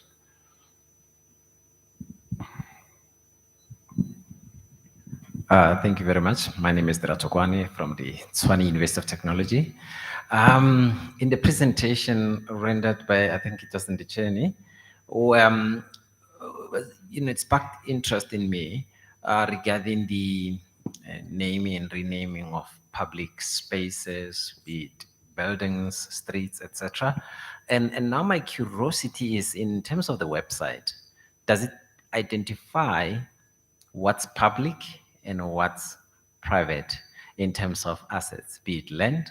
And because what I've picked up is that most of the buildings are hijacked purely because we don't know whether it's private or public. So is there any intention maybe in that direction, either at local government or provincial government, that when I visit as an ordinary person, visit the website, I'm able to see what is public and what is private in terms of especially land related stuff, so that I can then participate fully in the renaming of that space. I think Mr. Ndicheni can respond to that one, because I think you directed the question directly to him. Ne? All right. I think let me start here with the SAGNS. It was created as a response to a provision in the SAGNC Act. So its primary focus is to address those requirements, which are linked to names of geographical features of national importance. Now, the province deals with those as well as the national department. Now, when it comes to other public spaces like your parks and so on, it will be local government. So that deals with that as well. And I see Stephen Hand is up, he wants to assist. I will continue going to him so that he can add more meat to what I'm saying. And then you also mentioned private buildings. Those are not in our jurisdiction. However, we do assist in directing people as to what will be the right way to name those and so on. But you still have other departments like your public works that should have a database of those buildings, so you'll be able to identify buildings that are hijacked. Thank you. Chair, if I may. Sure, Mr. Jansen. Thank you. Just to build on what Nsheni said, the issue we have is that land classification is split up into local authority level. And to get all the local authorities to play along is an incredibly difficult process. I serve at national level with the National Mapping Agency, and for the last 25 years of my career, we've been trying to get a bottom-up approach just to get the local authorities to give us information about things like magistrate courts and police stations and schools, etc., and things relevant to the mapping process. And if I want to be honest, we've got maybe a 5 to 10% take up, simply because this information does not exist digitally yet. Only in the big metros. And even then, a lot of it doesn't exist. If you go to even, a largish town like Colesberg, it's not a medium-sized town. If you go there and ask for any kind of planning information, they're going to open a filing cabinet and whip out a paper copy of something. So to generate a database countrywide for the kind of thing that would be brilliant to have, it's a long-term goal. And it won't be in my career, unfortunately. Thank you. Thank you. I saw a hand somewhere here. Is that a follow-up, sir? It's a different hand there. It's a different hand, okay. Yes. Thank you, Chair. And I don't want to be understood out of context here. My question is directed to Mr. Mavumengwane. And I welcome, the presentation he did. But I'm just a little concerned about the last part, the fun facts. So in that part, all the facts that were mentioned there, to me, they are real facts. That's basically what the SAGNC is mandated to do. So I'm not too sure if those could be identified as fun facts. Perhaps Mr. Mavumengwan might give a background in terms of how they arrived at that as being a fun fact. Thank you. No, man, we're looking for serious questions here. We're looking for serious questions here. What's your problem? We have a list of achievements as council. There's an echo in sound. We have a list of achievements as council. And then for today, I looked for the best 3 that I can think of out of the whole list of achievements. And those are the lists which I have indicated in my presentation. Now, to me, they are fun facts. My colleague asked me here, why then do I say it's fun? A glass of water, you can see it as half empty or as half full. I choose to look at it as half full. And that's where the fun part comes in. Thank you.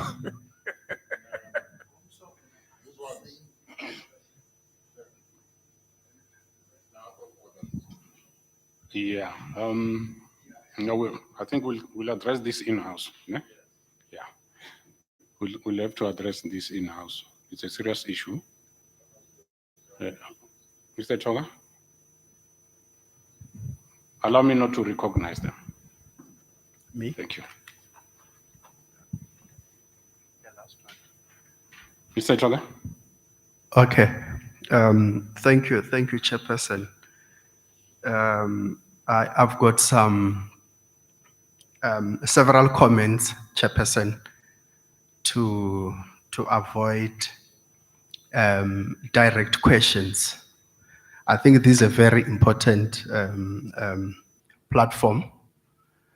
But part of my concerns is the issue of public participation, not just a public participation, but a meaningful public participation in line with the socio-linguistic realities of the South African context. And any public participation should be guided by the socio-linguistic realities of the South African context in terms of the language policy of that particular environment. But one of my concerns, again, while we appreciate the progress that has been made as far as naming and renaming are concerned, is lack of synergy and alignment between the main objective and the new names that are being recorded. Often, sometimes you realize that there is no balance between toponymic transformation and the use of semiotics, because we rename to transform, we rename to decolonize the system. But often, sometimes, we keep on seeing those colonial vestiges in the new names. I don't know if you get my point, Chairperson, to say there's a need to address the issue of the use of Eurocentric names over Afrocentric names, Okay, while at okay. the same time. Allow me to intercept a bit there. But that's not fair, Chairperson. Maybe allow me to no, finish. No. I'm not saying you must not continue. Okay. I thought maybe you would give an example of such a name. I'm coming there, Chairperson. And this is important because a real transformation is when we see the new names being embedded in the curriculum. If there's a street or there's a road in Pretoria East that is called Solomon Mahlangu, that is not enough. We want to see the ideological perspective of Solomon Mahlangu in the curriculum. But at the moment, often sometimes when different universities recalculate, the curriculum is still silent on this important issue. And this is part of history, not just history, but the history of our country. So now, when you engage literature on the use of Eurocentric names, you'll find out that some people did not even prefer the names that we are using. But every time when we rename, we still prioritize those colonial names. So the sequence there is important. When you say Bantu Steve Biko and Steve Biko, in terms of literature, there are different connotations that can be gathered from that sequence. So I think maybe as part of this important project, there's a need to revisit the use of Afrocentric names to say, what is it that we should do to bring in a balance between the toponymic representation and the use of semiotics, so that we can do justice to the project. My last issue, already I talked about the importance of curriculum to say, I think we appreciate the progress as far as renaming is concerned. But my view is that that is not enough. A real transformation is when we're going to see all these names being embedded curriculum, relevant programs within South African universities. We don't even have a single university that is offering onomastics as a subject. And that is a problem because this is a matter of national interest. So in future, we should be able to see all these universities that are offering similar programs having a dedicated module on onomastics. And that will never happen if there's no synergy and alignment between the work that you do and the work that is being done in different South African universities. The last issue touches on paradigm shift on the composition of these committees, but to avoid unnecessary controversy, let it be a debate at some point so that we are able to do justice to the project. But we appreciate the progress that has been made as far as renaming is concerned. Ke a leboga, Chairperson. Okay. Allow me to respond. And then thereafter, Rihanna, and then Prof. You mentioned a very important issue. But at the same time, I think here we're talking about the SAGNC, which SAGNC does not have jurisdictional responsibility on curriculum. And you mentioned something else again, that universities must step up. So which means if universities have to step up, and more so if they are aware of the role which is being played by the SAGNC, then there must be part and parcel of the stakeholdership. And as far as recalculation is concerned, that's one thing for sure. I don't know whether everyone feels that way, but I was surprised to give an example of Steve Pantubiko as an example. And I think that one is a private matter for the Biko family.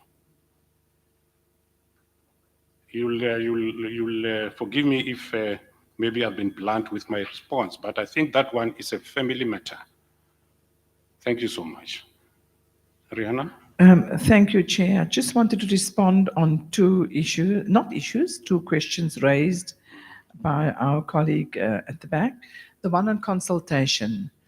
Who, when, how wide is an ongoing debate. I can tell you that in the legal services or legislative review committee, each time we have a meeting, that discussion crops up.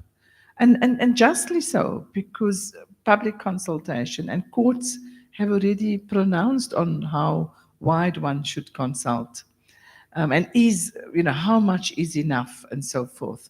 And therefore we welcome contributions. If these contributions that any member, any person that's here today would like to make as to how they would see the meaning or the definition of consultation, of public consultation specifically, we welcome it filtering through the PGNCs through to the SAGNC and then to our subcommittee. Please bear in mind that the amendment bill, we are also looking at regulations with regard to and a definition in the Act in respect of what does public consultation mean. So at this stage, we wanted to get the Act going. It's still being panel beated, and therefore the definition that we have suggested in the Act might not be the one that's going to be suited to everyone. And therefore it's important to continue making those submissions and those comments. Remember again that once we get to it going to this state law advisor, the state law advisor who's mindful of all other court matters with regard to public consultation will either strike out the definition or suggest an alternative definition. So all the way until we get to Parliament, when we ultimately wish to pass this legislation, we're going to have an opportunity to bite at this question of public consultation. Have we done enough? How wide have we consulted? And so forth. And then in the renaming evolution, it's a process. It's not going to happen overnight. So I just wanted to comment there with regard to that takes time. If you look at when this Act was passed in 1998 and where we are now, we've already looked at changing the Act because the Act doesn't speak to the work that we do and so forth. So renaming, I like to call it transformation of the naming landscape, is a renaming evolution, which we will get there. Perhaps not in everyone's lifetime, but we will get there. And lastly, I do agree with you in respect of universities and their curriculum. I was one who did never completed it, the Masters in Oral History at the Department of History at UCT. That was not funded, so it died. So I think that interest must be driven from within the universities itself. We as an SAGNC, we are an advisory body to the minister. We could, in our meetings with the minister, express our concerns about curriculum not being sufficient, but that means our minister being the Minister of Sports, Arts and Culture, speaking to the Minister of Education, and then to the Department of higher learning and so forth and so forth. So there are processes to channel it, but as I said, the Department of Popular Memory, that is what it was called in 2011 when I enrolled for the Masters, didn't survive long. 2 years later, before I could finalize my Masters, the program fell through. Thank you, Chair, for allowing me. Thank you, Rihanna. Prof. Luban. Yeah, thank you very much, Chair. I think I'm covered by your responses. I just want to add that universities are autonomous, so we can't dictate towards the curriculum of an institution. I think this question needs to be redirected to the Department of Education, as it has been said by my colleagues. And just for your information, we've got several universities in the country who teaches onomastics, and University of KwaZulu-Natal is one of them. We teach onomastics from undergraduate up to PhDs. We've got students that have done PhDs on onomastics, so it is part of the curriculum, but it has got less to do with the mandate of this council today. Thank you so much. Thank you so much, colleagues. Another question there?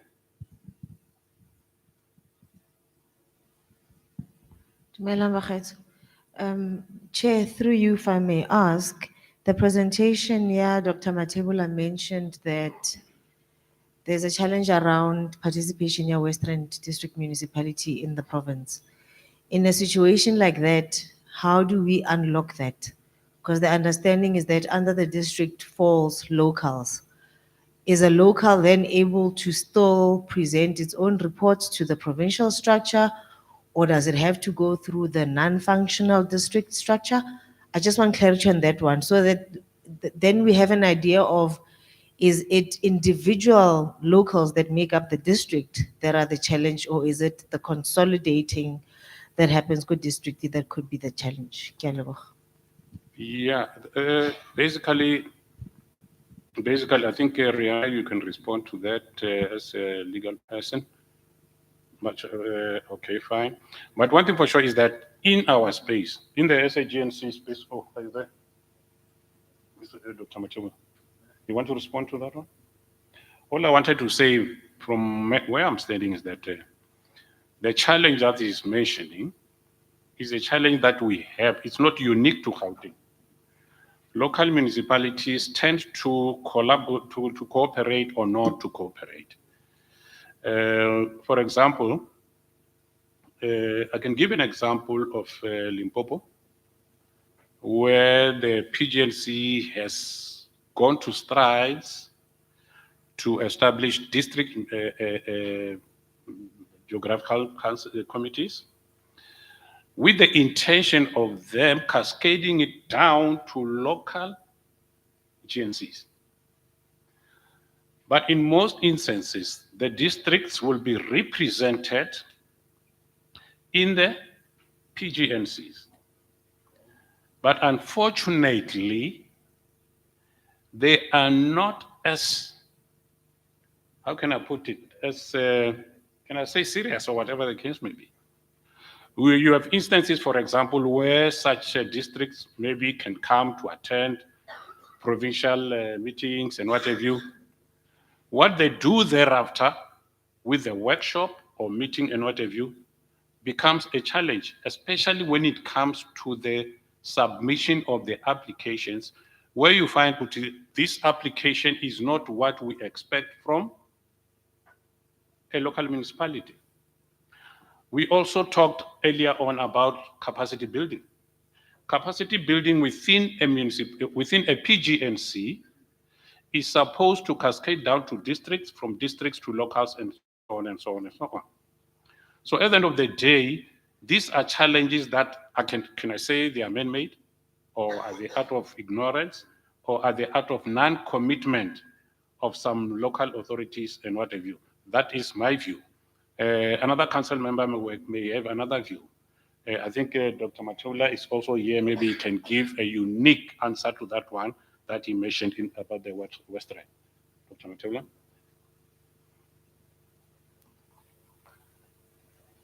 Also, I think Deputy Chair National can also respond to this. Yes, indeed, we have a serious challenge with West Rand in terms of representation, as well as establishing a local committee. In terms of our operations, when we say local geographical names committees, we basically refer to those at the level of a district. And at some stage, okay, let me also mention this, because within West Rand, there is more.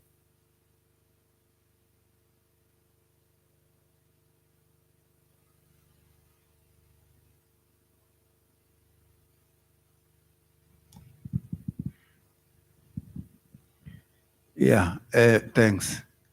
Within West Rand, there is Mahale City, and Mahale City has always been very active. To an extent that at some stage we tried to request a representative from Mahale City. No, we didn't. A rep was nominated from Mahale City. Orna, Lichne, Mari, you remember? Yeah. Yeah, at some stage, West Rand was represented by a person from Mahale City, because Mahale City is active. So, and we've been there as a committee. I've also been there to interact with the committee in Mahale City. So it is active. So because it's active and the district is not active, you find that it becomes difficult for you to contribute meaningfully to geographical naming. But you can, when it comes to the names within your jurisdiction that are within the Act, deal directly with us. Like we always say, where there is no local committee, even individuals or bodies can deal directly with us. Last week, we sent another letter to West Rand. When I say another, there have been many, requesting them to establish the committee at least by October. And we are praying and hoping that they will do. Previously, as part of interventions, we met with the then speaker. I'm not sure if he's still the speaker of the district. He promised, but nothing came to fruition. So those are the challenges that we sometimes have. But for the metros, because at our level, when we say districts, we include metros as well. So for the metros, it's easy because they don't have local municipalities. But for the district, you find that there is a problem. But in terms, remember we have got 2 districts and 3 metros in our province. But Sidibeng has always been very active as well as a district. Long before it was represented by Mr. Kumal, it was represented by Mr. Neville. Yeah, and it was very active. We have a full support of the council that side, so it's easy. The MMC is in charge. We talk to him every day. We want to, and he participates in all our programs when we take the committee to the district.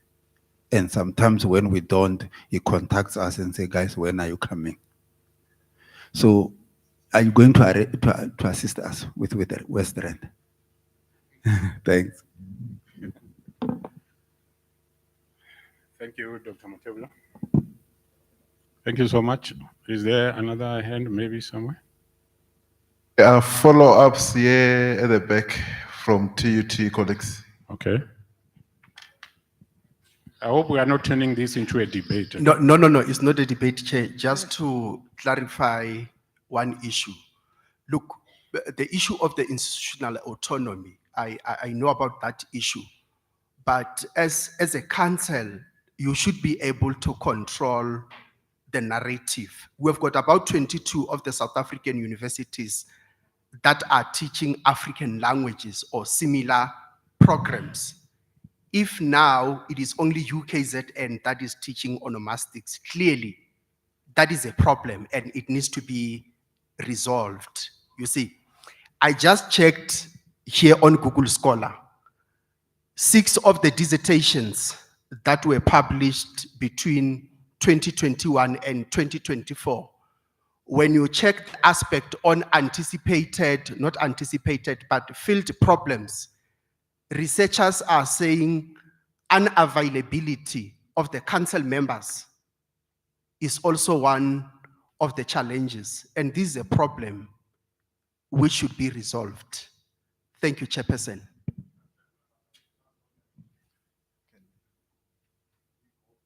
Can we go, then you reply at once? Because 2 hands there.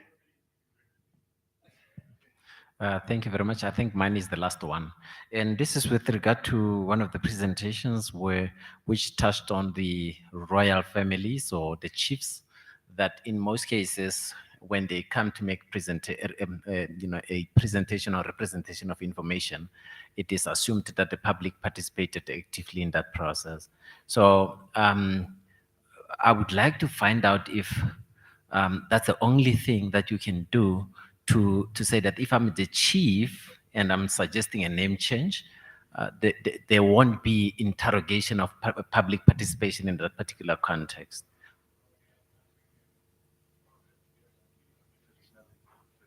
Traditional leaders. Yes, sorry, traditional leaders. Does it mean that whatever they say goes? There's no measure of verifying if indeed the public participated actively in those spaces?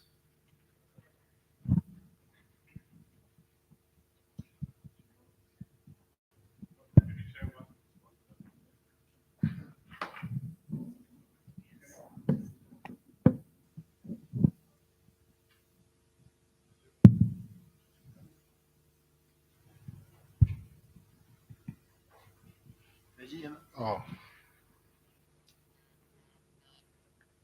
All right. No. Hey, colleagues, with due respect, man. You know, I have a problem with, how do I put it? I have a problem with intelligent people. Intelligent people never lose a debate. When they do, they change the presentation. And I can tell you, this can go on and on and on until the cows come home. Please, the easiest people can do is to listen to what we say, so that when questions are asked on what we said, not on what is assumed to have been said.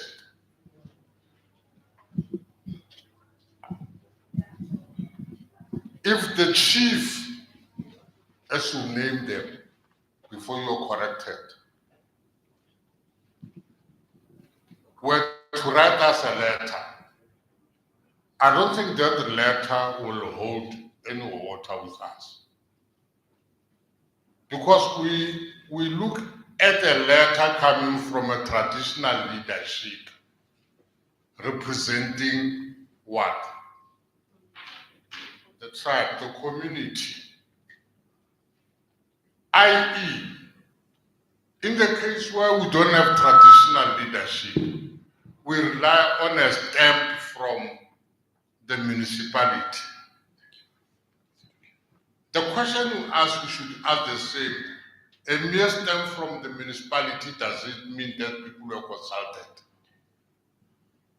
And I'm sure there's no test available of ensuring that there was true consultation of the community. And I'll give you, and I'll move into, let's move. I'll transgress into the process undertaken when there was an attempt to change the name of Pretoria to Tshwane. The amount of evidence submitted to prove that there was consultation was still inadequate for the minister to take a decision on the name change. And I'm talking photographs, audios, videos, attendance registers of 7 meetings that were called in the entire Tshwane. It was still not proof enough that there has been adequate consultation. Now, what I'm talking about is what makes work easier for us. And what makes work easier for us is what is practical. If you don't understand the situation, if we are Mamone, let me put it that way, Gageshu, or we lo consulta, Mamone, Gageshu. There are certain imperatives, among others, lo emela gorong o bolela ba lebella re kwene man. They will tell you, I don't want to use those words. Corona ro tlhantlhetso file di point. They look at your status, but next, oh, because of his status, he can't tell the truth. Simply meaning they disagree with you. Marahoshi utlebe abiditse khothakhothe. Magoro le magorwana le boramagoro. Our village meeting where this consultation takes place. Now, ke motho a sa ya lekgotleng leo, ka memao, it can't be our responsibility to go and pull each and every person to that meeting. But the Hoshi, through the council, will be able to prove or ka tšatši la gore go be go na le kgothakhothe, and kgothakhothe came to this conclusion. The only difference ke gore there won't be an attendance register because go kgotleng ka re tlatse the attendance register. I think it's very clear. Ge sa kwagala o tla mpona ka ntle re tla bona re ntšhetšana eng. We passed that one. The other issue, I get very perturbed when we begin to raise certain things as facts when they are not. Is Professor Hlongwa still here? Ask Professor Hlongwa what she teaches at university. So, and you can't come here and say, there's no university. There's no university in South Africa. And with a deep, serious voice. Please, man, don't take us for granted. Please. It's not true. And I think you demonstrated it. Now, when you say, when you dispel that, you come with a counter. No, people don't get arrested. They say, but there is this, and that. And that's being argumentative. Chairperson, I'm your deputy. The last time I checked, I think this exercise has outlived its life. The sooner we conclude on this thing, because we are now asking ourselves questions. I thought we will ask questions based on the presentation. And I'm being serious. I'm being serious. I might look very, what's the correct word, Dr. Smith? Barking. Oh, I look good. No, let me leave it when I still look good. No, I shouldn't. Come on. There's another one. Who is he? Minohomo. Mokone. Ke nna be ke senya go itebanya le wena but ka o swere se bolela ka sona ke Tshwarelo. gape ke no itebanya le wena mmina kgomo yo a bolelang ke Molwanto wa Jabadi, the chairperson ya Tshwane local geographic names. Kgomo o hlalošitše gore kgatheng ga province le national go bonagala eke you are cruising nicely, but when it comes to the local ke taba e nngwe. Ke dumele le ga ke eteletše pele the committee that is still young e sa na le dikgwedi after we toppled the then regime of DA in Tshwane. Then in the beginning of the year ka fiwa maikarabelo a this committee. Now ka morago ga polelo ke a hlatsela gore go a laetša gore nnete between the two of you dilo di bonagala di hlakile mara di sa kgomagane gabotse. Jwale be ke nyaka no tseba gore re le ba bannyane ka fase ga gago Minakgomo re kgomagane jwang le province, because province yona ka boyona e šetše e eteletše pele ya hlalosa mathata from some of the slides that includes budget constraints in municipalities.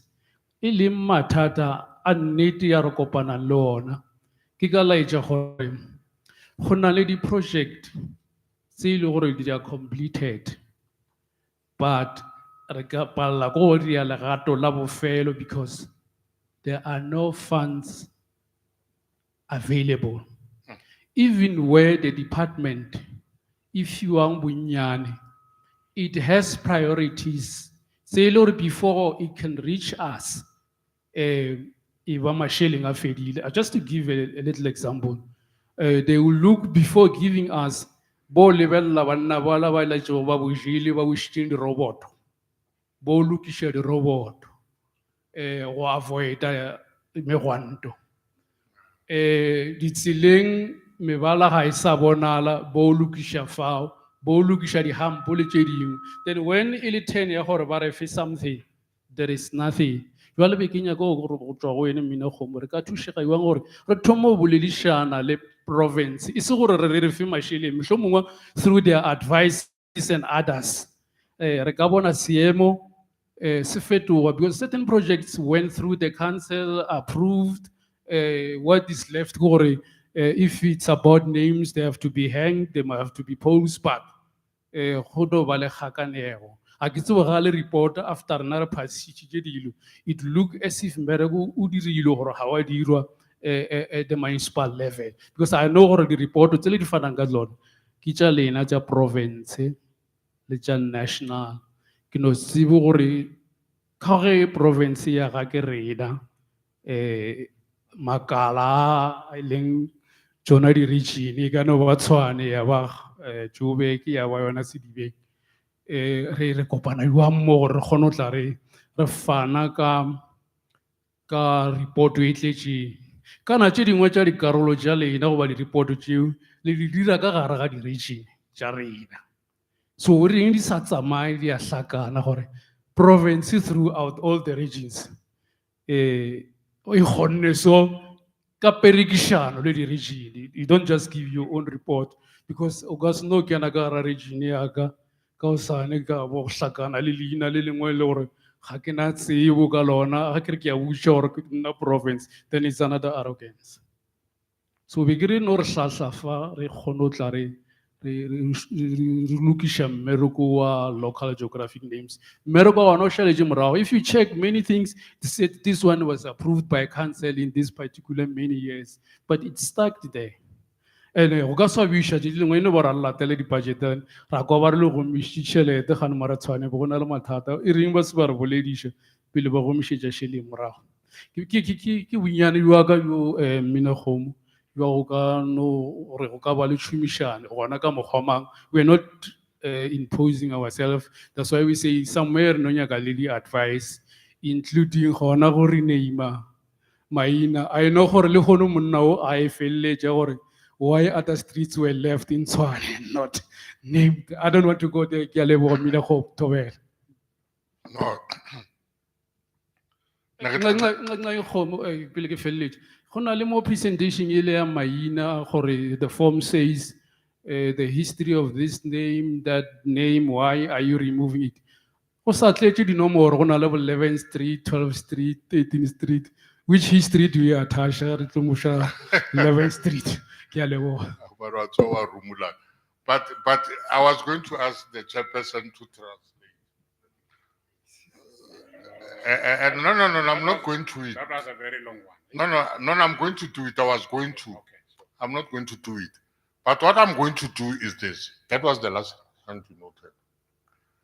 Do you allow me to respond to that inquisition in its totality at the time of the last item in the agenda? Why? I want to leave this meeting with the two are still having power. If I respond now, I run the risk of us losing power. You wanting to ask more questions. I want, when I'm done, there is no asking of any question unless by correspondence. Do you allow me to do that? Yes, we are agreed. I do. Yeah.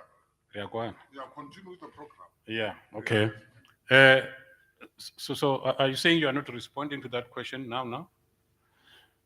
Because you see, that question, you said something and then you are walking out. Oh. Yeah.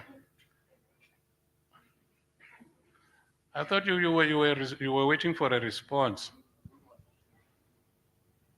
You'll respond to that one. Johnny? Yeah. I will. Okay, all right. Okay. I think at this point in time, we have got the last item, which is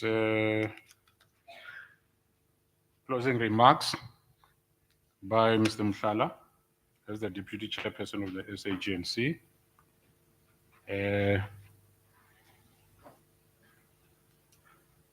I hope you are going to do justice to that.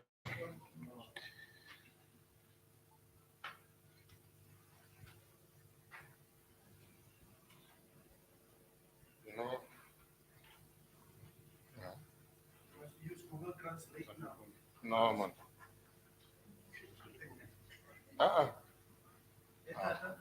Even now, I was working with Judge who got this thing. You know, I was a chairperson. He knows that I'm virtually challenged. I don't see very well. So when you see me with my phone, it's not out of disrespect. I can see, I'm sure you can read from where you are, the font. Yeah. So that's how I take my notes to be able to remember what people said. In closing, I think it is important to note certain things,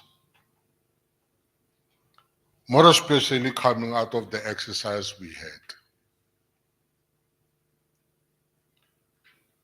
But the most important thing that we need to note is what Mary Hannah Parker said. Until such time that we agree on what we mean by adequate or sufficient consultation, and we have defined in law, we are going to sit with the problem of giving different interpretations on what constitutes adequate or sufficient consultation. At this point in time, we all are dependent on what the courts have pronounced on sufficient consultation as per the cases that ended up in court, in particular the Mercado Louis Trichardt matter. From what the judge said, we are able to say, if we do the following, the South African court will be satisfied that we consulted. Among others is the whole question that I was talking about. For instance, the venue where you call your consultation is very important. You can't call your consultation meeting at the stadium because you are going to have a problem of documenting the people who have been at that gathering. And the time you gave people to respond to your invitation is very, very important. And the portfolio of evidence that you submit is very, very important. But in saying this, we must avoid turning ourselves into a petition committee. We deal with objections, and the law is very clear as to at what stage of our work do we entertain objections. Now, what we sometimes find ourselves involved in, we begin to respond to petitions. People go around collecting signatures and say these are the people who object to the name. And I think we must rely on what the law says. Objections, though we should not ignore anything that becomes before us. But at the same time, we should not allow that to derail us. Objections are entertained when? After a decision to approve or disapprove a name is taken by the minister. People are given 30 days within which to register their objections. That's what the Act says. Okay. Any other thing? So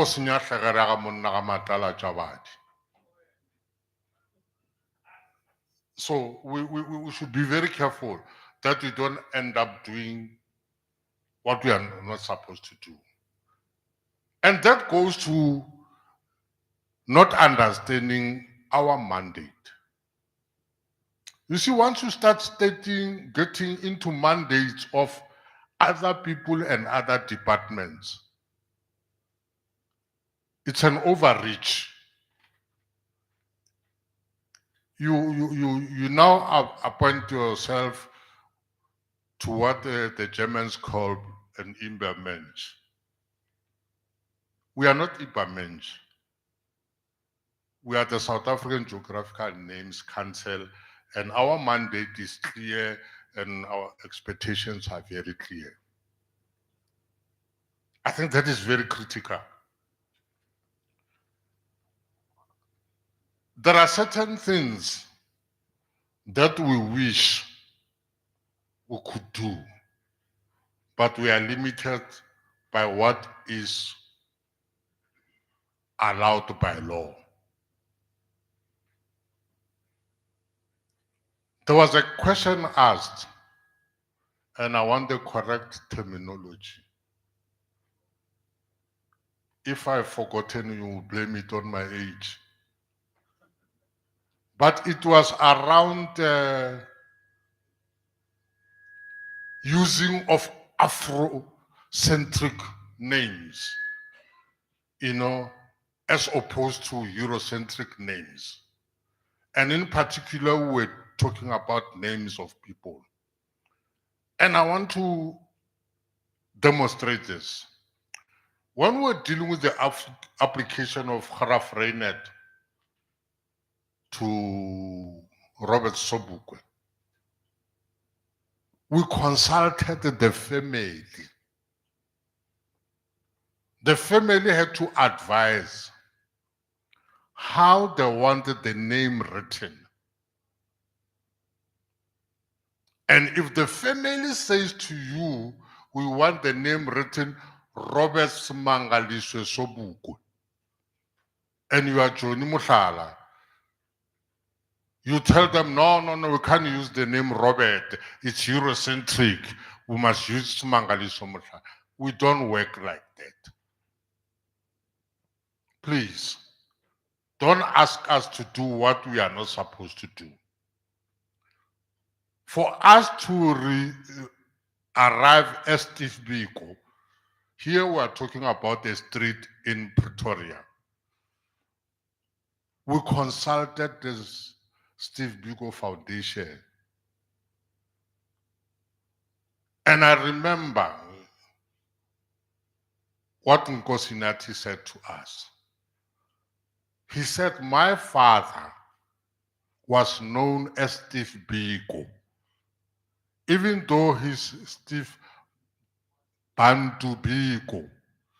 You might confuse people as to who you are talking about. But if you say Steve Biko, everybody will know who you're talking about. The other name, fortunately I was involved in that process, was Dr. W.F. Nkomo. We wanted to put that in his real name, Wilfred Frederick Nkomo. And his granddaughter said, my grandfather was known as W.F. Nkomo. So what do? The reason you consult family is that you want to make sure that the first people that are satisfied are the family. Not Mr. Mavumengwa now ruling. The family is more important. And that's what we do. So, and I can go on. John Shoba had an African name. And the family said, hey, if you use that name, people won't even know Rama. Get John Shoba. And John is an African name. And John Shoba, for your indulgence, was a member of the PAC. And I would think he would have been the first one to have problems with an African's name. But who was he? He was John Shoba. He used that word. I deliberately used that word in the Xhosa way. Where's Mavumengwan? It means that when you smear yourself with clay, for whatever reason, there are certain parts of your body you cannot reach. There will be this one who assists you to reach those parts. And that's the person you trust with your bag. Ikaban. So don't go the other route. I'm not directing you there. I'm directing you this side. The other point that I thought we need to emphasize, academics, and this is my plea. Help us in transforming the African society.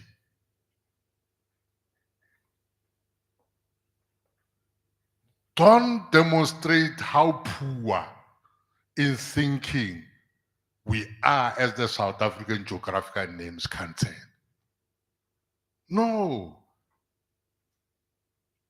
Develop papers that will enrich our work. And the papers should not be argumentative. Because the minute you become argumentative, I put on my armor to protect myself from this argument, and there won't be any progress. The other thing is, I don't take kindly, and I'm being honest, I don't take kindly to anyone who will complain about us not doing enough when we don't receive an avalanche of applications. We don't. We don't receive applications. So what does it mean? It means every day you walk around offended by a name, but you do nothing about it. You are looking at Mahosi to do something about it.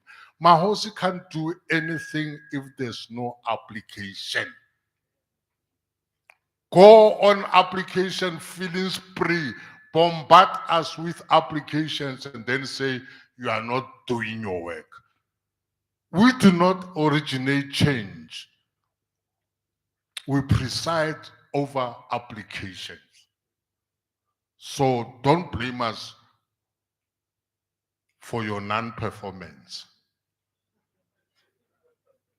I'm serious, damn serious, way overdue. Huh? When every morning you get offended by a name, but you are doing nothing about it. No, I can't do anything. I'll tell you an example. My parents are from a small village in Limpopo called Mamone. But that village is not even on the map. The map says registers 2 farms, Wogelegen and Vergelegen. I don't know what Wogelegen means, what Vergelegen means. Whatever. So now, the next thing, Ntate Chabadi, or Mushato wa geno ke Mohlaletse. Mohlaletse is not a registered name. And to register a name is the longest hanging fruit. And I can go on and on and on and on, and we are busy pussyfooting and want to go into universities and all, when there are low-hanging fruit here.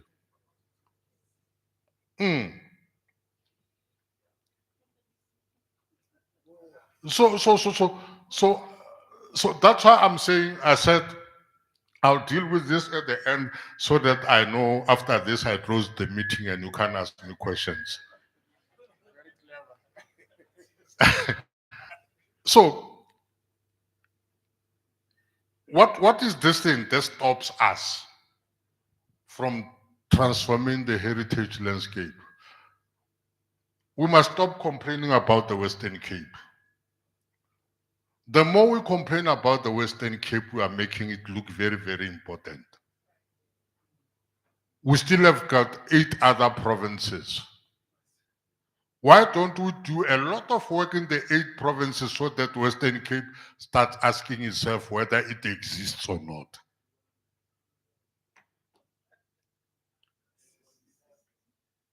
Opala ke Gauteng, o nyaka o sukela Western Cape so fair.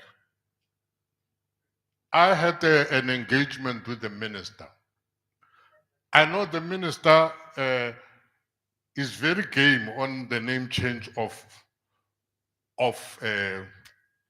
Cape Town International. So we should start looking in that direction.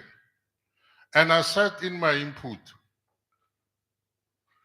we are saying nothing about the rivers, we are saying nothing about the mountains, and let me shock you, we are saying nothing about the bridges. Did you know that each and every bridge has got a name? Please, man, take one of them and rename it Johnny Mushala. Because you seem to have run out of names. Maybe that's the reason why you are not changing.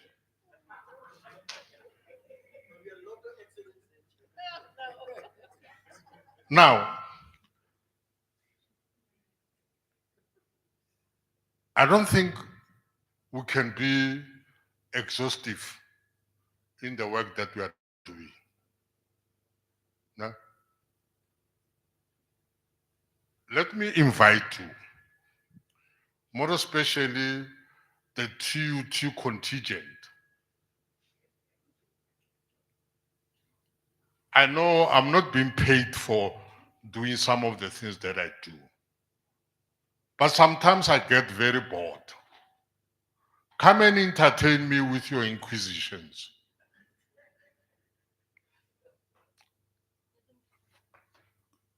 Ma? So come and talk to your colleague that I've given my contacts. Come, let us argue these things.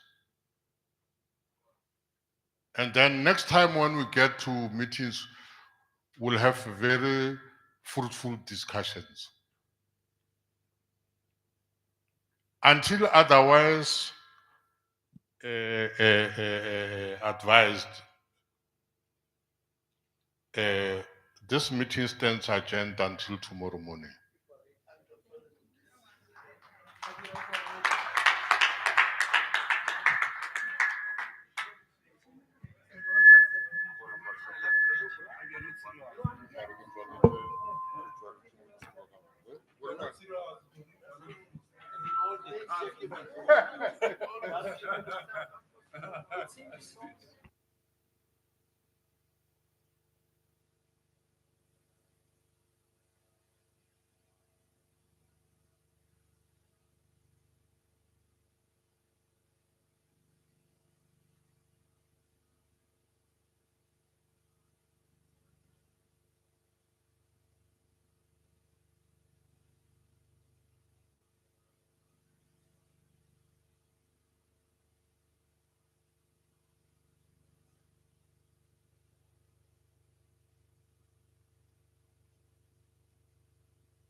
Colleagues, there's tea and cakes outside.